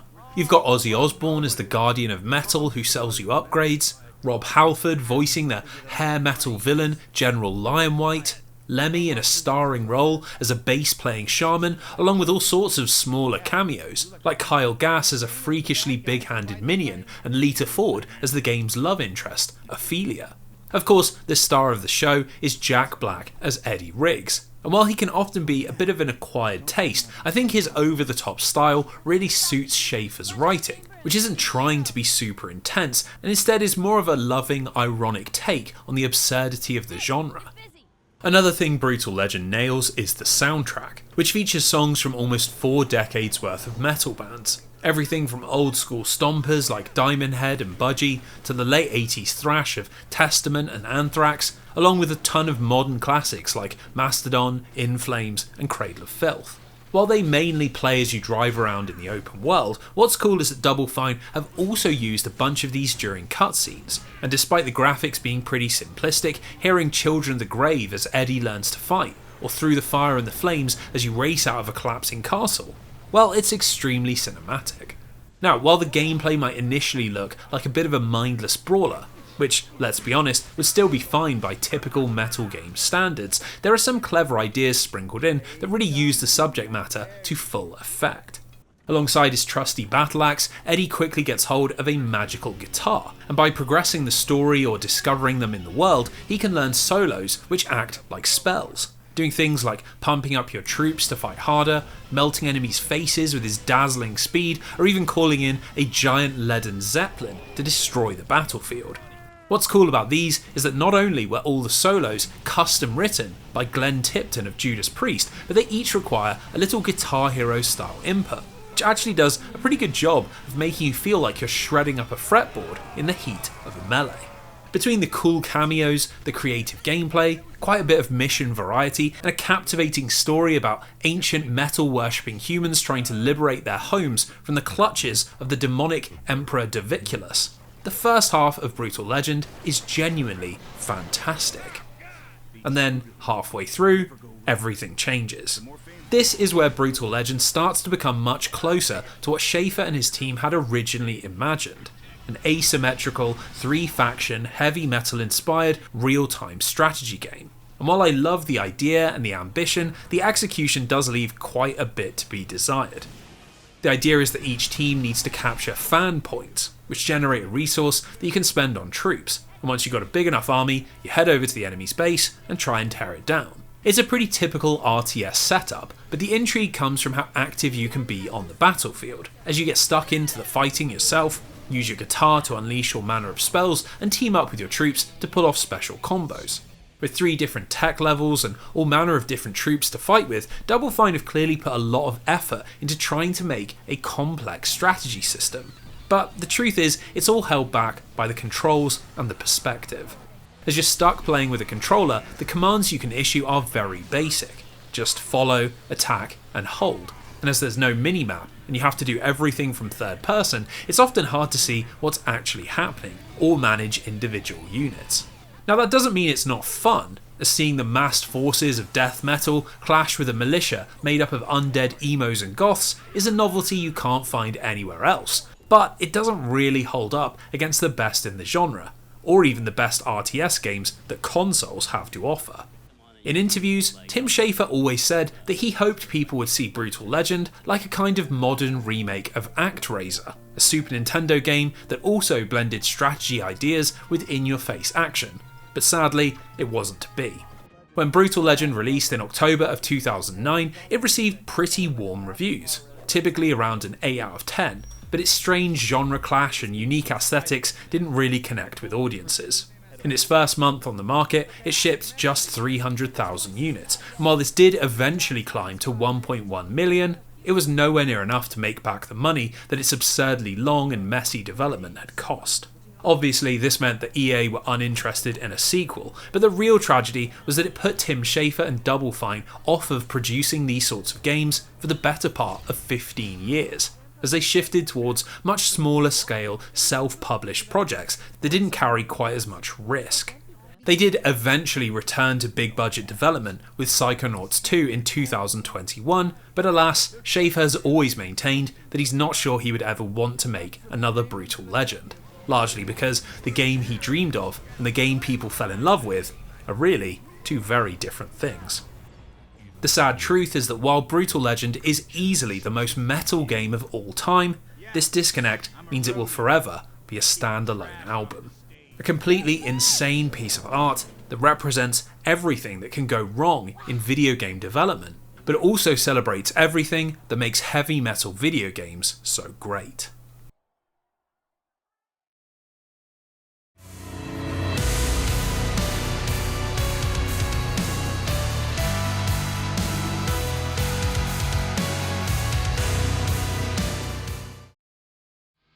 So by this point in the video, I know there is a burning question that you are all screaming at your computer or phone or whatever it is you watch YouTube on. When the hell is he going to talk about Guitar Hero? Well, my friends, this is where I get to surprise you. As while we are indeed going to talk about the incredible rise and fall of Guitar Hero and its plastic instrument cousins, we're also going to do a bit of myth busting along the way. Now we'll start with where the whole concept came from, as video games that try to make you feel like a rock star have been around for a hell of a lot longer than you might realise. As far as I can tell, the very first example comes from 1994, when a small company called Virtual Music Entertainment had the bright idea of combining full motion video, CD quality music, and a unique plastic peripheral called the V-Pick. The idea was that you plug the pick into your computer's printer port, and then strum along with a song, either on something like a tennis racket or your leg. And you'd have to match your hits with a little animation at the bottom of the screen. Much like in Guitar Hero, your notes form part of the song, so it does sort of feel like playing an instrument. But that's about where the comparisons end, as VME had very strange ideas about how to use this concept. For starters, in their first game, Born to Rock, all the tracks are original compositions put together by VME. So rather than playing tunes you already know, you're strumming along to the mediocre pop rock of Growing Into You, or the bafflingly named This Cracker Soul. As if that wasn't odd enough, the games are also entirely single player and surprisingly story heavy. The idea is that you're an up and coming guitarist who joins a local band trying to make it big. And while that isn't a particularly novel setup, the way VME presents their story certainly is, as it is a wild mash of awkward FMV, random cartoon-style animation, and utterly unhinged acting. All right, crawfish time. Play that New Orleans sound. Our rehearsals are interrupted by someone dressed as an old woman, offering to wash our underwear. Oh, I forgot to ask you if it was all right to wash all that underwear that's collected under your bed. We meet a slimy agent screaming about how he's going to make you bigger than pizza. Keep breathing. Stay cool. Bigger than pizza. Think. And we regularly have to fight in guitar duels against a rival who looks like he just arrived from Lazy Town. But go ahead and try. It's just utterly perplexing, and it gets even weirder when we jump into Born to Rock's sequel, 1995's Quest for Fame, which somehow revolves around Aerosmith, who appear for the second time in 1990's digitised graphical form. Here the songs have been replaced with just 3 Aerosmith tracks that you play over and over, and quite predictably, the story revolves around being spotted by the band while playing a gig and then joining them on stage for a big climactic show. Now for some reason Namco saw all this insanity and decided to purchase VME for $16 million, which led to the release of a PS1 compatible VPIC and the Japanese exclusive rhythm game Tomoyasu Hote Stolen Song. Considering VME's previous games are so niche that they don't even have Moby Games pages, this might sound like a confusing thing to do, especially as in 1999 Namco were on top of the industry thanks to Tekken and Soul Calibur. But there was method in the madness. You see, during the late 90s, the Asian video game market became obsessed with musical rhythm games like Parappa the Rapper, Unjamalami and Bust a Move, all of which were big hits on the PlayStation 1. In the arcade, the genre was even more popular, and here the undisputed king was Konami, who had risen to the top of the scene thanks to Beat Mania, a DJ arcade game where you'd hit buttons with your left hand and scratch a record with your right. This proved to be such a moneymaker that the Japanese publisher began pumping out all sorts of variations, birthing a generation of dance mat lovers with Dance Dance Revolution in 1998 and then following it up in 1999 with Guitar Freaks. Now, Guitar Freaks is a very interesting game to discuss because it isn't so much an ancestor to or an influence on Guitar Hero, as much as it literally is Guitar Hero. You play by holding a plastic guitar controller and tapping notes with your left hand while strumming with your right, all while trying to time your hits with notes on a scrolling chart that mimics the guitar lines in a song. It is so similar that it even has a mechanic where you lift up the neck of the guitar in order to trigger an audience applause, which gives you a higher score. And really, outside of featuring original tracks rather than licensed songs, and having 3 buttons rather than 5, Guitar Freaks is Guitar Hero. So what exactly is the deal here? Why was there a Japanese version of Guitar Hero knocking around for 6 years before it appeared in America? Well, to be totally honest, I don't really know. And I think that confusion is partly why we got Guitar Hero instead of Guitar Freaks.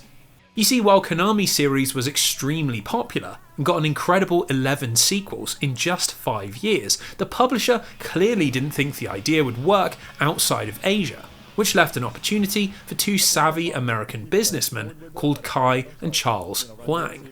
They ran a small company called Red Octane, who made most of their money manufacturing dance mats, which meant they were familiar with the rhythm game market, and they couldn't believe that Konami weren't localizing Guitar Freaks, so they decided to do it themselves.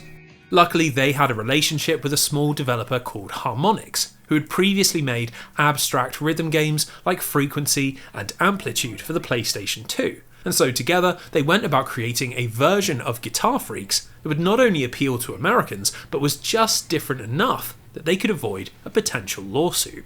This finally brings us to Guitar Hero 1, which was released in November of 2005 and was immediately greeted with stellar reviews and sales numbers that blew away Harmonix and Red Octane's expectations, which in turn led to an explosion of rock and metal themed plastic guitar games. Now, while I can totally understand the appeal, here I have to admit that I am not actually a particularly big Guitar Hero fan, largely because while it was at the peak of its popularity, I was extremely into writing music and playing in bands, so I never really saw the point of learning a chart version of Raining Blood or Cherub Rock when I wanted to play the real thing. In fact, I actually think knowing how to play the songs can make Guitar Hero a lot less fun, as while the button combinations and charts all do a good job of imitating guitar riffs, it's really hard to convince your brain to do something different when you know how your left hand should be moving.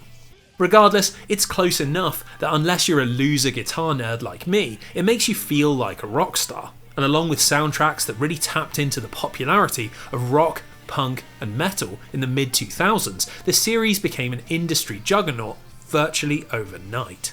Guitar Hero 1 sold almost 2 million copies in just a year, despite only being available on the PS2. And then its sequel, Guitar Hero 2, which released 12 months later, not only doubled its physical sales, but made a huge amount of money from downloadable tracks, as it was also released on the Xbox 360.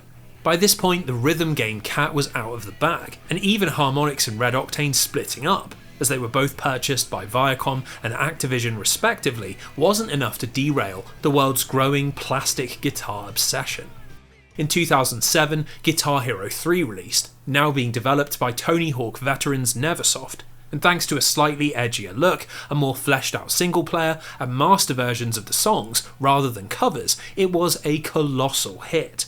The game made over $1 billion in profit and was the best-selling game of the year, managing to outsell the twin first-person juggernauts of Halo 3 and Call of Duty Modern Warfare. Now obviously for the bands who featured on the soundtrack, this was a huge deal, as they were getting an absurd amount of exposure without having to tour or write new music, and nowhere was this more pronounced than the game's effect on Dragon Force. Their song, Through the Fire and the Flames, appeared as one of Guitar Hero 3's hardest tracks, and quickly spawned an entire subgenre of YouTube videos, where people would attempt to clear the song without making a single mistake, almost like a proto-version of modern-day speed and challenge runs, but based around a lightning-fast power metal song. This was obviously incredible for the band, and as of the writing of this script, the song currently has over 300 million plays on Spotify, which might not sound that impressive compared to big pop hits, but remember, this is a 7-minute long metal epic, with 4 different guitar solos and vocals so high-pitched they could smash glass. It should be absurdly niche, and yet thanks to the enduring influence of Guitar Hero 3, it's a stone-cold internet culture classic. So that might be how it all blew up, but let's take a step back, because if people were loving the games, bands were loving the exposure, and publishers were loving the money, what exactly went wrong? How did Guitar Hero go from being on top of the world to fading out of existence altogether? Well, in my view, there are a few different reasons. The first is fairly obvious. The genre became crazy oversaturated, as Viacom and Activision flooded the market with every single possible version of the formula. In the wake of Guitar Hero 3, Activision pushed out a staggering 11 more Guitar Hero games in just 3 years, and while a few of them were fairly popular, like 2 themed expansions based on Aerosmith and Metallica, the sheer pace of releases started to impact their quality, and by Guitar Hero 5, most people had begun to check out. Now this fatigue was helped in no small part by Harmonix and Viacom, who had produced Rock Band in 2007, a game that took the original Guitar Hero setup and added drums, bass and vocals. Much like Guitar Hero 3, it was a huge hit, selling over 4 million copies despite all the pieces costing just shy of $200, and prompting a flood of numbered and band-themed sequels, which Activision then began copying with their own band-themed plastic. Basically, while there was a market for playing along to Ozzy Osbourne and Tool on a guitar controller with a couple of friends, there probably wasn't enough interest to warrant 2 annualized series that were both pumping out new peripherals like the money would never dry up. In fact, this strategy seems even more ridiculous when you consider that in late 2008, the US financial and banking industries completely collapsed, which triggered a global recession so severe that we are still suffering the consequences today. The idea that people would be able to shell out $100 on endless new plastic instruments when they were losing their jobs and homes is peak publisher insanity. And clearly it came back to bite them, as Guitar Hero and Neversoft were shut down in 2010, and while Harmonix managed to keep Rock Band alive until 2024, its sales were a shadow of its mid-2000s peak. Now typically everything we've just discussed is seen as the sole explanation. Publishers got greedy, the quality began to drop, and everyone ran out of money. But I think there is another element that people often overlook. You see, if we rewind back to Guitar Hero 1 and what made the concept so ingenious, it's that you were allowing people to jam along with classic songs that they otherwise wouldn't be able to play. Half of the appeal was in feeling like Tom Morello, Randy Rhoads, Slash or Jerry Cantrell, and I think the more the games moved away from that and started focusing on playing in a full band, the more they became glorified karaoke machines, where the metal and rock didn't really matter. You can actually see this in the track lists of later games like Rock Band 3 and Guitar Hero 5, which had songs from Stevie Wonder, Elton John and Amy Winehouse. A clear attempt to try and expand the audience and draw in people that were more concerned with with singing than shredding. To be totally blunt, the killer blow was that Guitar Hero and all its plastic brethren stopped being cool. And if there is one golden rule that dominates both the world of video games and heavy music, it's that there is nothing quite as terminal as going out of fashion.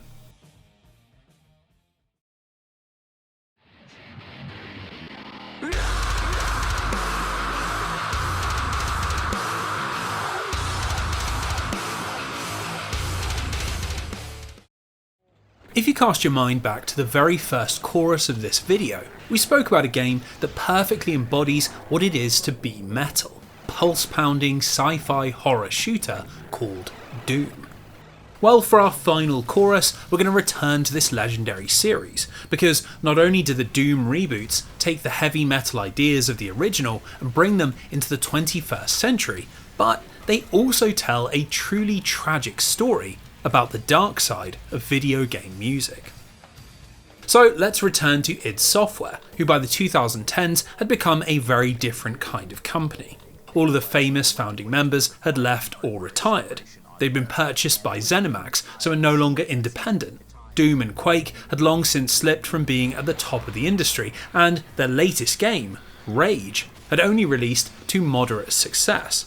In short, they needed a real shot in the arm, so at the suggestion of Bethesda Chief of Product, Pete Hines, the team decided to take Doom 4, which had been in development hell for almost a decade, and transform it into a reboot that would try to get back to what had made the original Doom so great.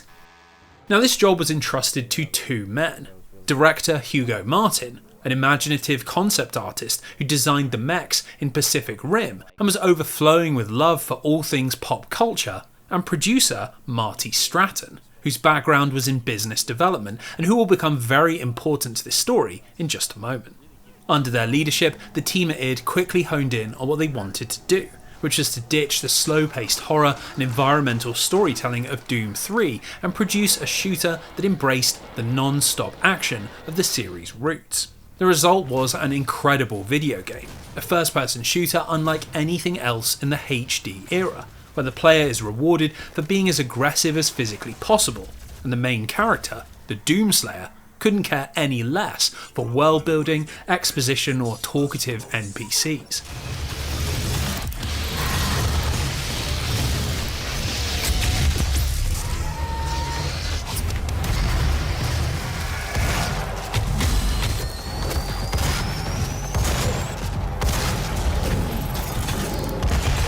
Now what makes Doom 2016 so great is that it's not just cool looking violence and endless gore, but that it has real systems underpinning its gameplay that reward more than just good aim. You have to use glory kills to refill your health, manage your chainsaw fuel to take out elite demons, learn your weapon's strengths and weaknesses, and move around battlefields at hyper speed, never looking back and always pushing forwards. It is still one of the best first-person shooters ever made, and when it was released in May of 2016, critics and fans immediately hailed it as a huge return to form, and it sold 3.5 million units in less than a year, and ended up being nominated for a raft of different awards. Considering they had never made a game before, you can imagine that Hugo Martin and Marty Stratton would be very pleased with themselves, but they couldn't take all the credit, as the monster success of Doom 2016 also owed a huge debt to a man named Mick Gordon. Now Mick is an Australian composer who'd been working in the industry for quite a while, providing music and sound design for games like Destroy All Humans and Need for Speed, but he'd gotten his big break when he produced the soundtrack for Microsoft's big budget reboot of Killer Instinct in 2013. This had led to him being signed up by Machine Games to create the soundtrack for Wolfenstein: The New Order, and thanks to the stellar job he did there, where he combined electronic ambience with classic cinematic flourishes, he ended up being hired to work on id's Doom reboot. Now ironically, when Gordon first met the team and talked over what they wanted for their game, he was told in no uncertain terms that they didn't want to hear any guitars, as apparently they were concerned that it might make Doom feel dated. So Mick Gordon went back to his studio and used all manner of crazy pedals and synthesizers to create a pulsing collage of sinister electronic music. But when the game was first previewed to fans at QuakeCon in 2014, the only negative feedback was that it didn't really sound like Doom. This led Marty and Hugo to conclude that maybe a few guitar sounds here and there might actually be a good idea. So Mick bought the thickest 9-string guitar he could find and then laid down a host of utterly crushing riffs that would have made Meshuggah proud. Now, as funny as that is to say, this actually proved to be critical for the identity of Doom 2016, as without a substantial story to drive the player forward, it was the music that added purpose and tone to all the mayhem. When the guitars kick in as you're tearing through a Hell Knight or unloading your super shotgun into a Baron of Hell, it is just the most satisfying sensory assault that you can ever experience. A beautiful collision of heavy metal and video game violence that won huge acclaim from every critic that covered it. Not only did Gordon's soundtrack win Best Score at the Game Awards, where he was invited to perform during the ceremony and famously ignored his stage directions to stand still, but the album version ended up being a massive breakout hit in its own right. Shortly after Doom's release, Mick put together a really cool album of its music that alternated between crushing battle themes and ominous electronic ambience, all tied together with biblical sounding monologues about the legend of the Doomslayer. It was so well put together that it even connected with people that hadn't played the game, and it ended up being so popular that it is still sold in mainstream record shops and has genuinely absurd streaming numbers. Two of the tracks, Rip and Tear and BFG Division, both have over 100 million streams on Spotify. And despite the album releasing almost 10 years ago, Mick Gordon's artist page still gets over 1.5 million monthly listeners. Numbers that would be fantastic for any well-established metal band, let alone a video game soundtrack. So obviously, given the runaway financial and critical success of the Doom reboot, a sequel was inevitable. But sadly, this marks the point where our story transforms into a tragedy. As in many situations, the problems began from a place of good intentions. As while he was extremely proud of his work, director Hugo Martin couldn't shake the idea that Doom 2016 had a few big issues. It didn't really have that many different kinds of environments to fight in. Players had encountered all of the enemies and weapons by around the halfway point, and while it was all extremely gratifying, it could be quite brainless, as you never really had to mix up your tactics. While he wanted to make a sequel that kept all the absurd intensity, he also wanted to create something with much more variety, and this led to the very challenging 3-year development cycle of Doom Eternal.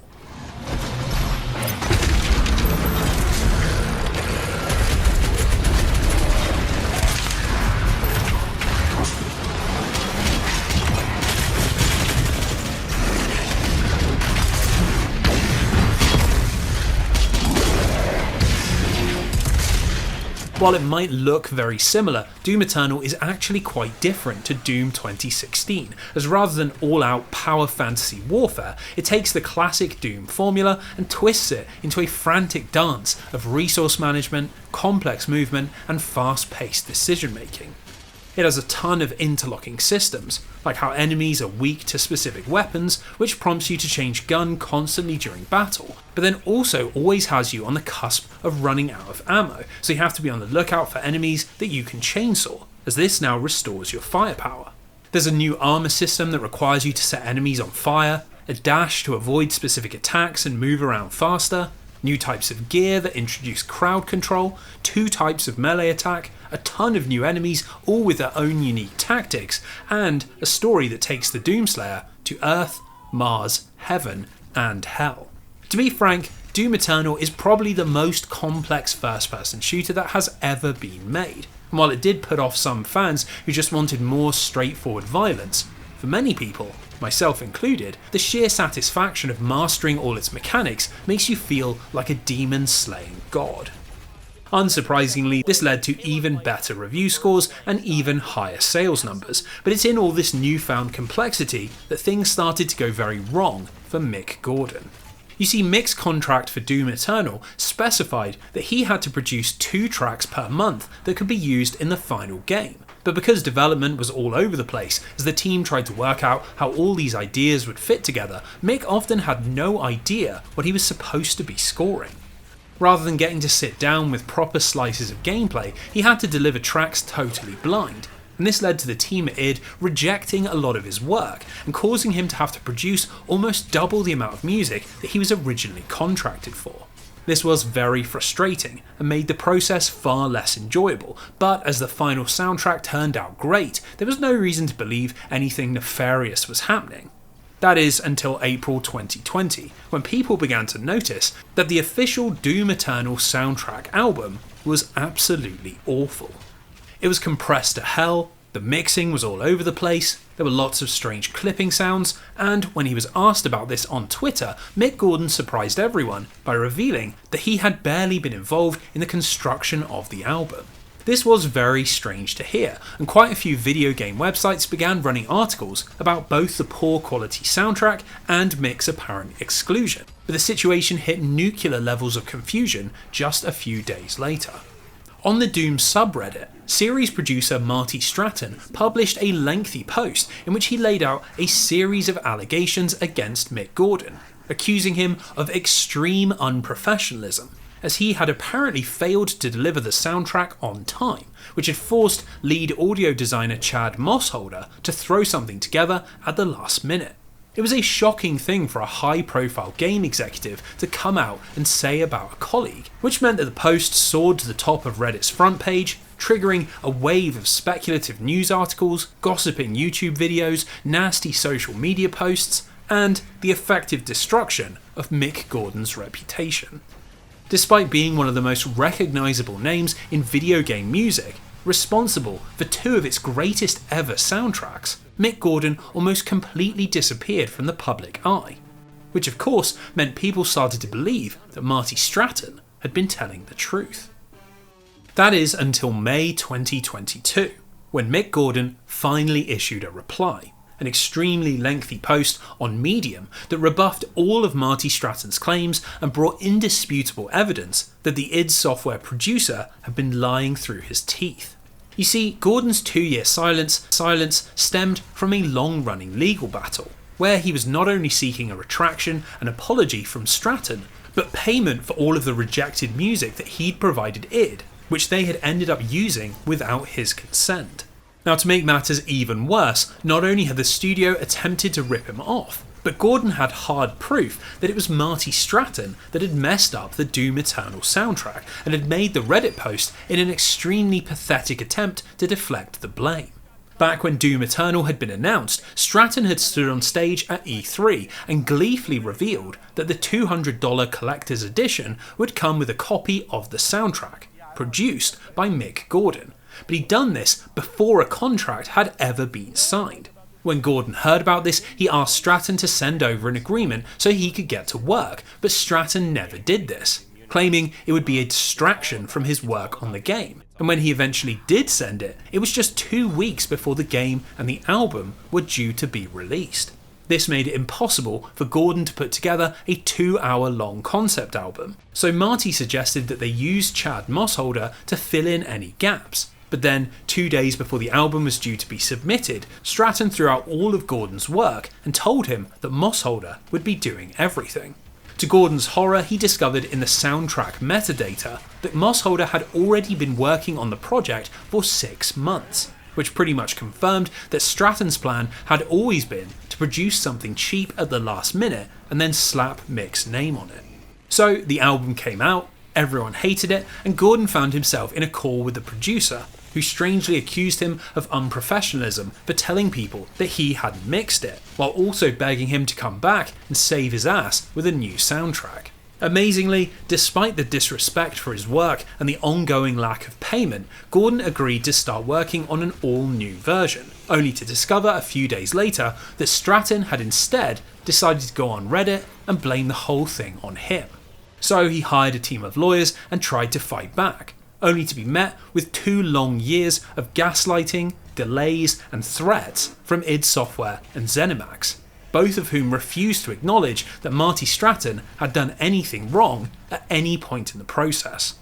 Eventually they did agree to settle the suit for a 6-figure sum, but only if Mick would sign an NDA gagging him from ever talking about the incident. So, being the honourable artist that he is, He turned down the money and exposed Stratton for the scumbag businessman that he truly was. Now sadly, as of this video, Mick Gordon has still not been paid for the rejected music that id used in Doom Eternal, and not only has Marty Stratton never apologised for his behaviour, but his Reddit post is still publicly available. As if this wasn't tragic enough, while he did eventually manage to clear his name in the court of public opinion, Mick Gordon hasn't produced a video game soundtrack since Doom Eternal, and I would imagine how poorly he was treated by id has a big part to play in this. Thankfully, we've not been totally robbed of his unique talent for distorted electronics and hyper-heavy riffs, as he has contributed a few songs to games like Atomic Heart and Absalom, and rather impressively has done some production work for legitimately big metal bands like Bring Me the Horizon, Motionless in White and Architects. Obviously, I would still prefer him to be scoring video game chaos, but it's satisfying to know that he's been able to step out from the shadow of his past employer and become a respected musician in his own right. So, if you find yourself playing Doom the Dark Ages and wondering why the music doesn't quite pack the same punch, or confused about why you can't find the Doom Eternal soundtrack on Spotify, you can thank Marty Stratton, the only man in the world who didn't realise how important Mick Gordon was to the heavy metal madness of Doom.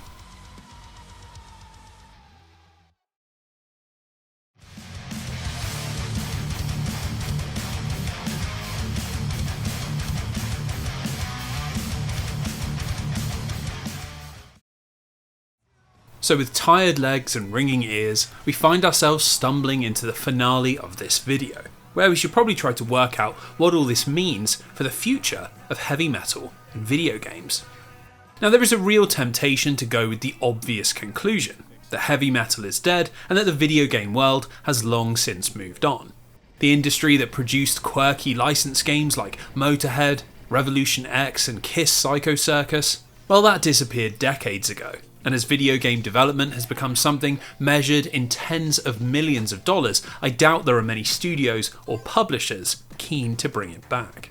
Along with the games themselves, we've also seen licensed metal and rock music almost entirely vanish from AAA soundtracks, largely because they were supplanted by hip-hop and EDM in the 2010s, but also thanks to the rise of time-limited contracts. This is a hyper annoying practice where a song is only licensed for a set amount of years, and often it results in games being pulled from digital distribution when these contracts run out. Famously so in the case of Alan Wake and Alpha Protocol, and of course it massively puts publishers off from doing the kind of licensing that was so common in the 6th and 7th generation.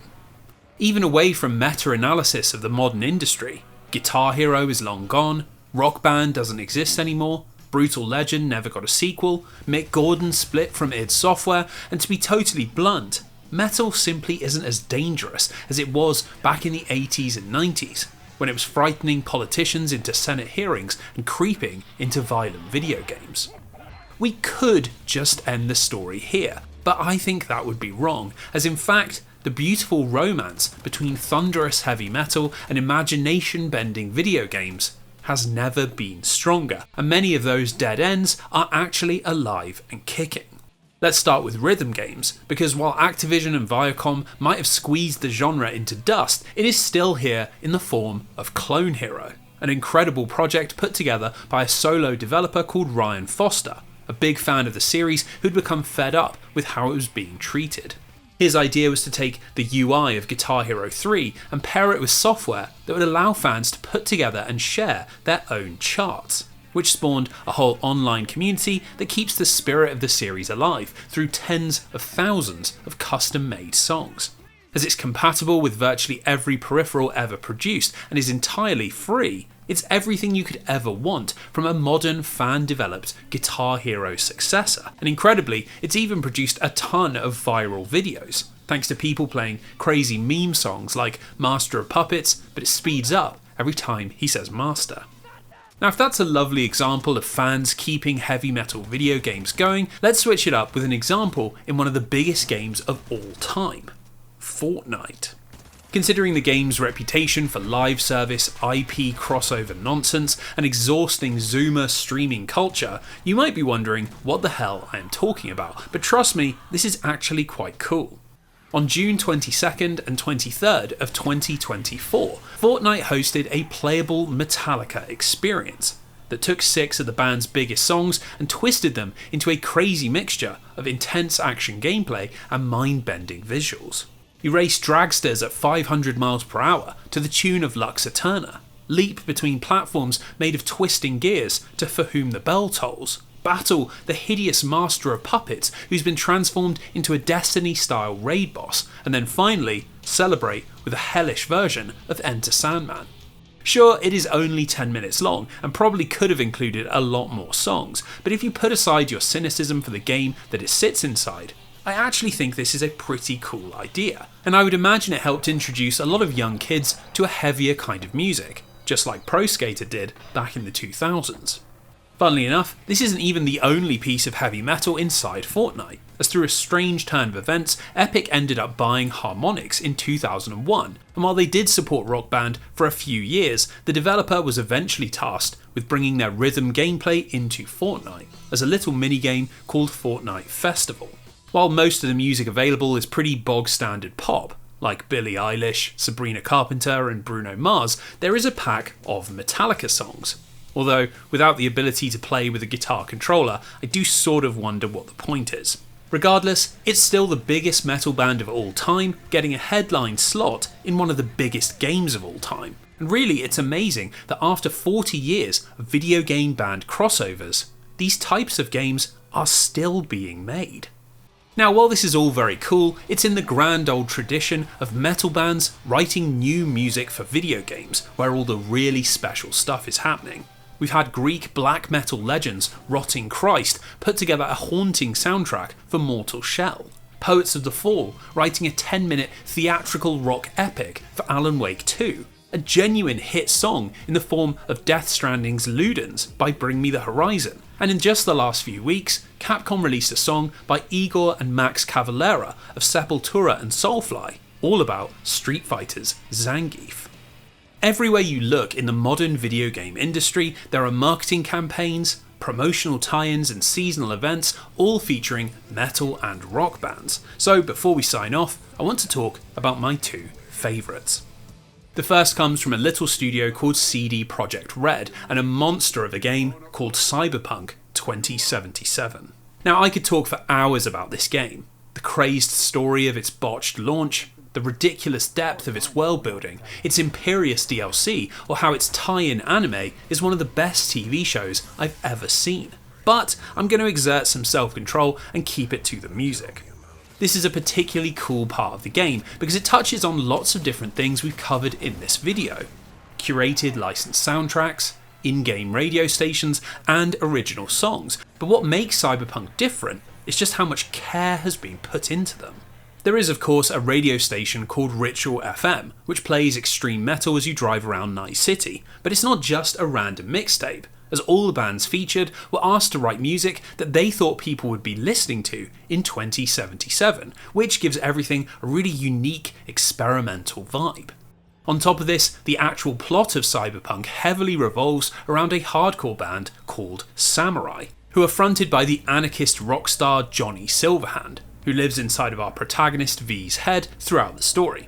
Now, any other studio would have written around Johnny's backstory, maybe showing him after a gig or hanging out with bandmates, but CD Projekt Red wanted Samurai to feel like a real band, so they reached out to Swedish hardcore legends Refused, who agreed to write an entire EP of futuristic, corpo-hating punk. Obviously the songs are featured heavily in trailers and marketing, but they also appear in-game, as we experience Samurai gigs from first person, and it's all led to the band becoming legitimately popular in their own right. As of this video, Samurai actually have substantially higher monthly listeners than Refused, and the EP's big single, Chipping In, has a whopping 50 million plays on Spotify and another 26 million on YouTube. Cynics out there might say, well, Cyberpunk was a really popular game, so what do you expect? But to that, I would point to the game's other big tie-in song by Run the Jewels, who are a pretty great hip-hop duo, but their song, No Save Point, only has 35 million plays across all platforms. The simple fact is that there is something about the energy and intensity of heavy guitar-driven music that just fits the dark and twisted world of cyberpunk. And in a funny way, I think it's apt that a band that only exists in digital form is responsible for its most iconic tracks. So if Cyberpunk is the ideal example of a video game using the sounds and aesthetics of metal, our final game is where metal comes to life in gameplay form. A totally unique first-person shooter called Metal Hellsinger. The idea is simple. It's a fast-paced, hyper-violent shooter where you play as a demon attempting to break out of hell. But the twist is that all of your actions have to be done to the beat. You see, while you tear through legions of enemies, zip around battlefields and fight bosses, there is a pulsing timer in the middle of the screen, which changes depending on the weapon you have equipped. And the aim is to shoot, dodge, reload and use special moves in time with the music, which ramps up a combo and increases your damage. Creator David Goldfarb said that Hellsinger came to him while listening to Meshuggah and playing Doom 2016, as he found himself trying to fight in time to the music and realised that this was putting him in a sort of flow state, where the music and violence and shooting all became one. Obviously, it is a very cool idea for a video game, and thanks to the fact that it's executed really well and feels extremely rewarding to rack up a massive combo, Hellsinger likely would have been well received if this was all it ever was, but surprise surprise, there is more to the story. You see, Goldfarb's studio, The Outsiders, wanted to make sure that the music was perfect, so they reached out to the composer duo of Elvira Bjorkman and Nicholas Hertbjerg, better known as Two Feathers, who had worked on series like League of Legends and Warhammer and were really passionate about producing something big. At first, the idea was for the songs to just be instrumental tracks that built up as your combo got larger, but Two Feathers wanted to push this further and include vocals, which Goldfarb agreed to despite having some reservations about costs and how they would convince anyone to take part. Well, rather fortunately, Bjorkman's mother worked with the girlfriend of Michael Starner, the iconic rasping singer of Dark Tranquillity and the Halo Effect, and through this contact he agreed to come to the studio and lay down some vocals. With Starner on board, the team were then able to get hold of Trivium singer Matt Heafy, who jumped at the chance to be involved with a video game, and from there the snowball began gathering pace, as the more singers they got on board, the more singers they were able to approach. By the time it came to start marketing Hellsinger, they'd managed to sign Randy Blythe from Lamb of God, Alyssa White-Gluz from Arch Enemy, Serge Tankian from System of a Down, and clearly having enjoyed his time on Cyberpunk, Dennis Lixon from Refused. When the game's publisher, Funcom, caught wind of this, they got very excited and incredibly began putting together a live concert for Gamescom 2022 that would not only show off the game's music but feature the actual singers and be live streamed out to an audience of hundreds of thousands. This proved to be marketing gold dust, as the songs quickly racked up millions of views on YouTube and led to Metal Hellsinger selling over 1 million copies when it finally released, which is extremely impressive considering it was The Outsiders' first ever game. Considering just how much time we've spent discussing the peaks and troughs of heavy metal video games, I think this is a lovely note to end on, as Metal Hellsinger is a testament to everything that can be achieved when these two worlds come together. So with that, I think it's safe to say that both heavy metal and its role in the future of the video game industry looks about as rosy as it ever has. And I would not be surprised if in a few years there are a handful of metal video game choruses that really feel like they should be in this video. A wise man once said that no one can destroy the metal, and seeing as how it is still filling out stadiums, still selling millions of t-shirts, still cranking out endless new innovations, and yes, even still selling video games. After 55 long years with no end in sight, I think he might well have a point. Thanks for watching.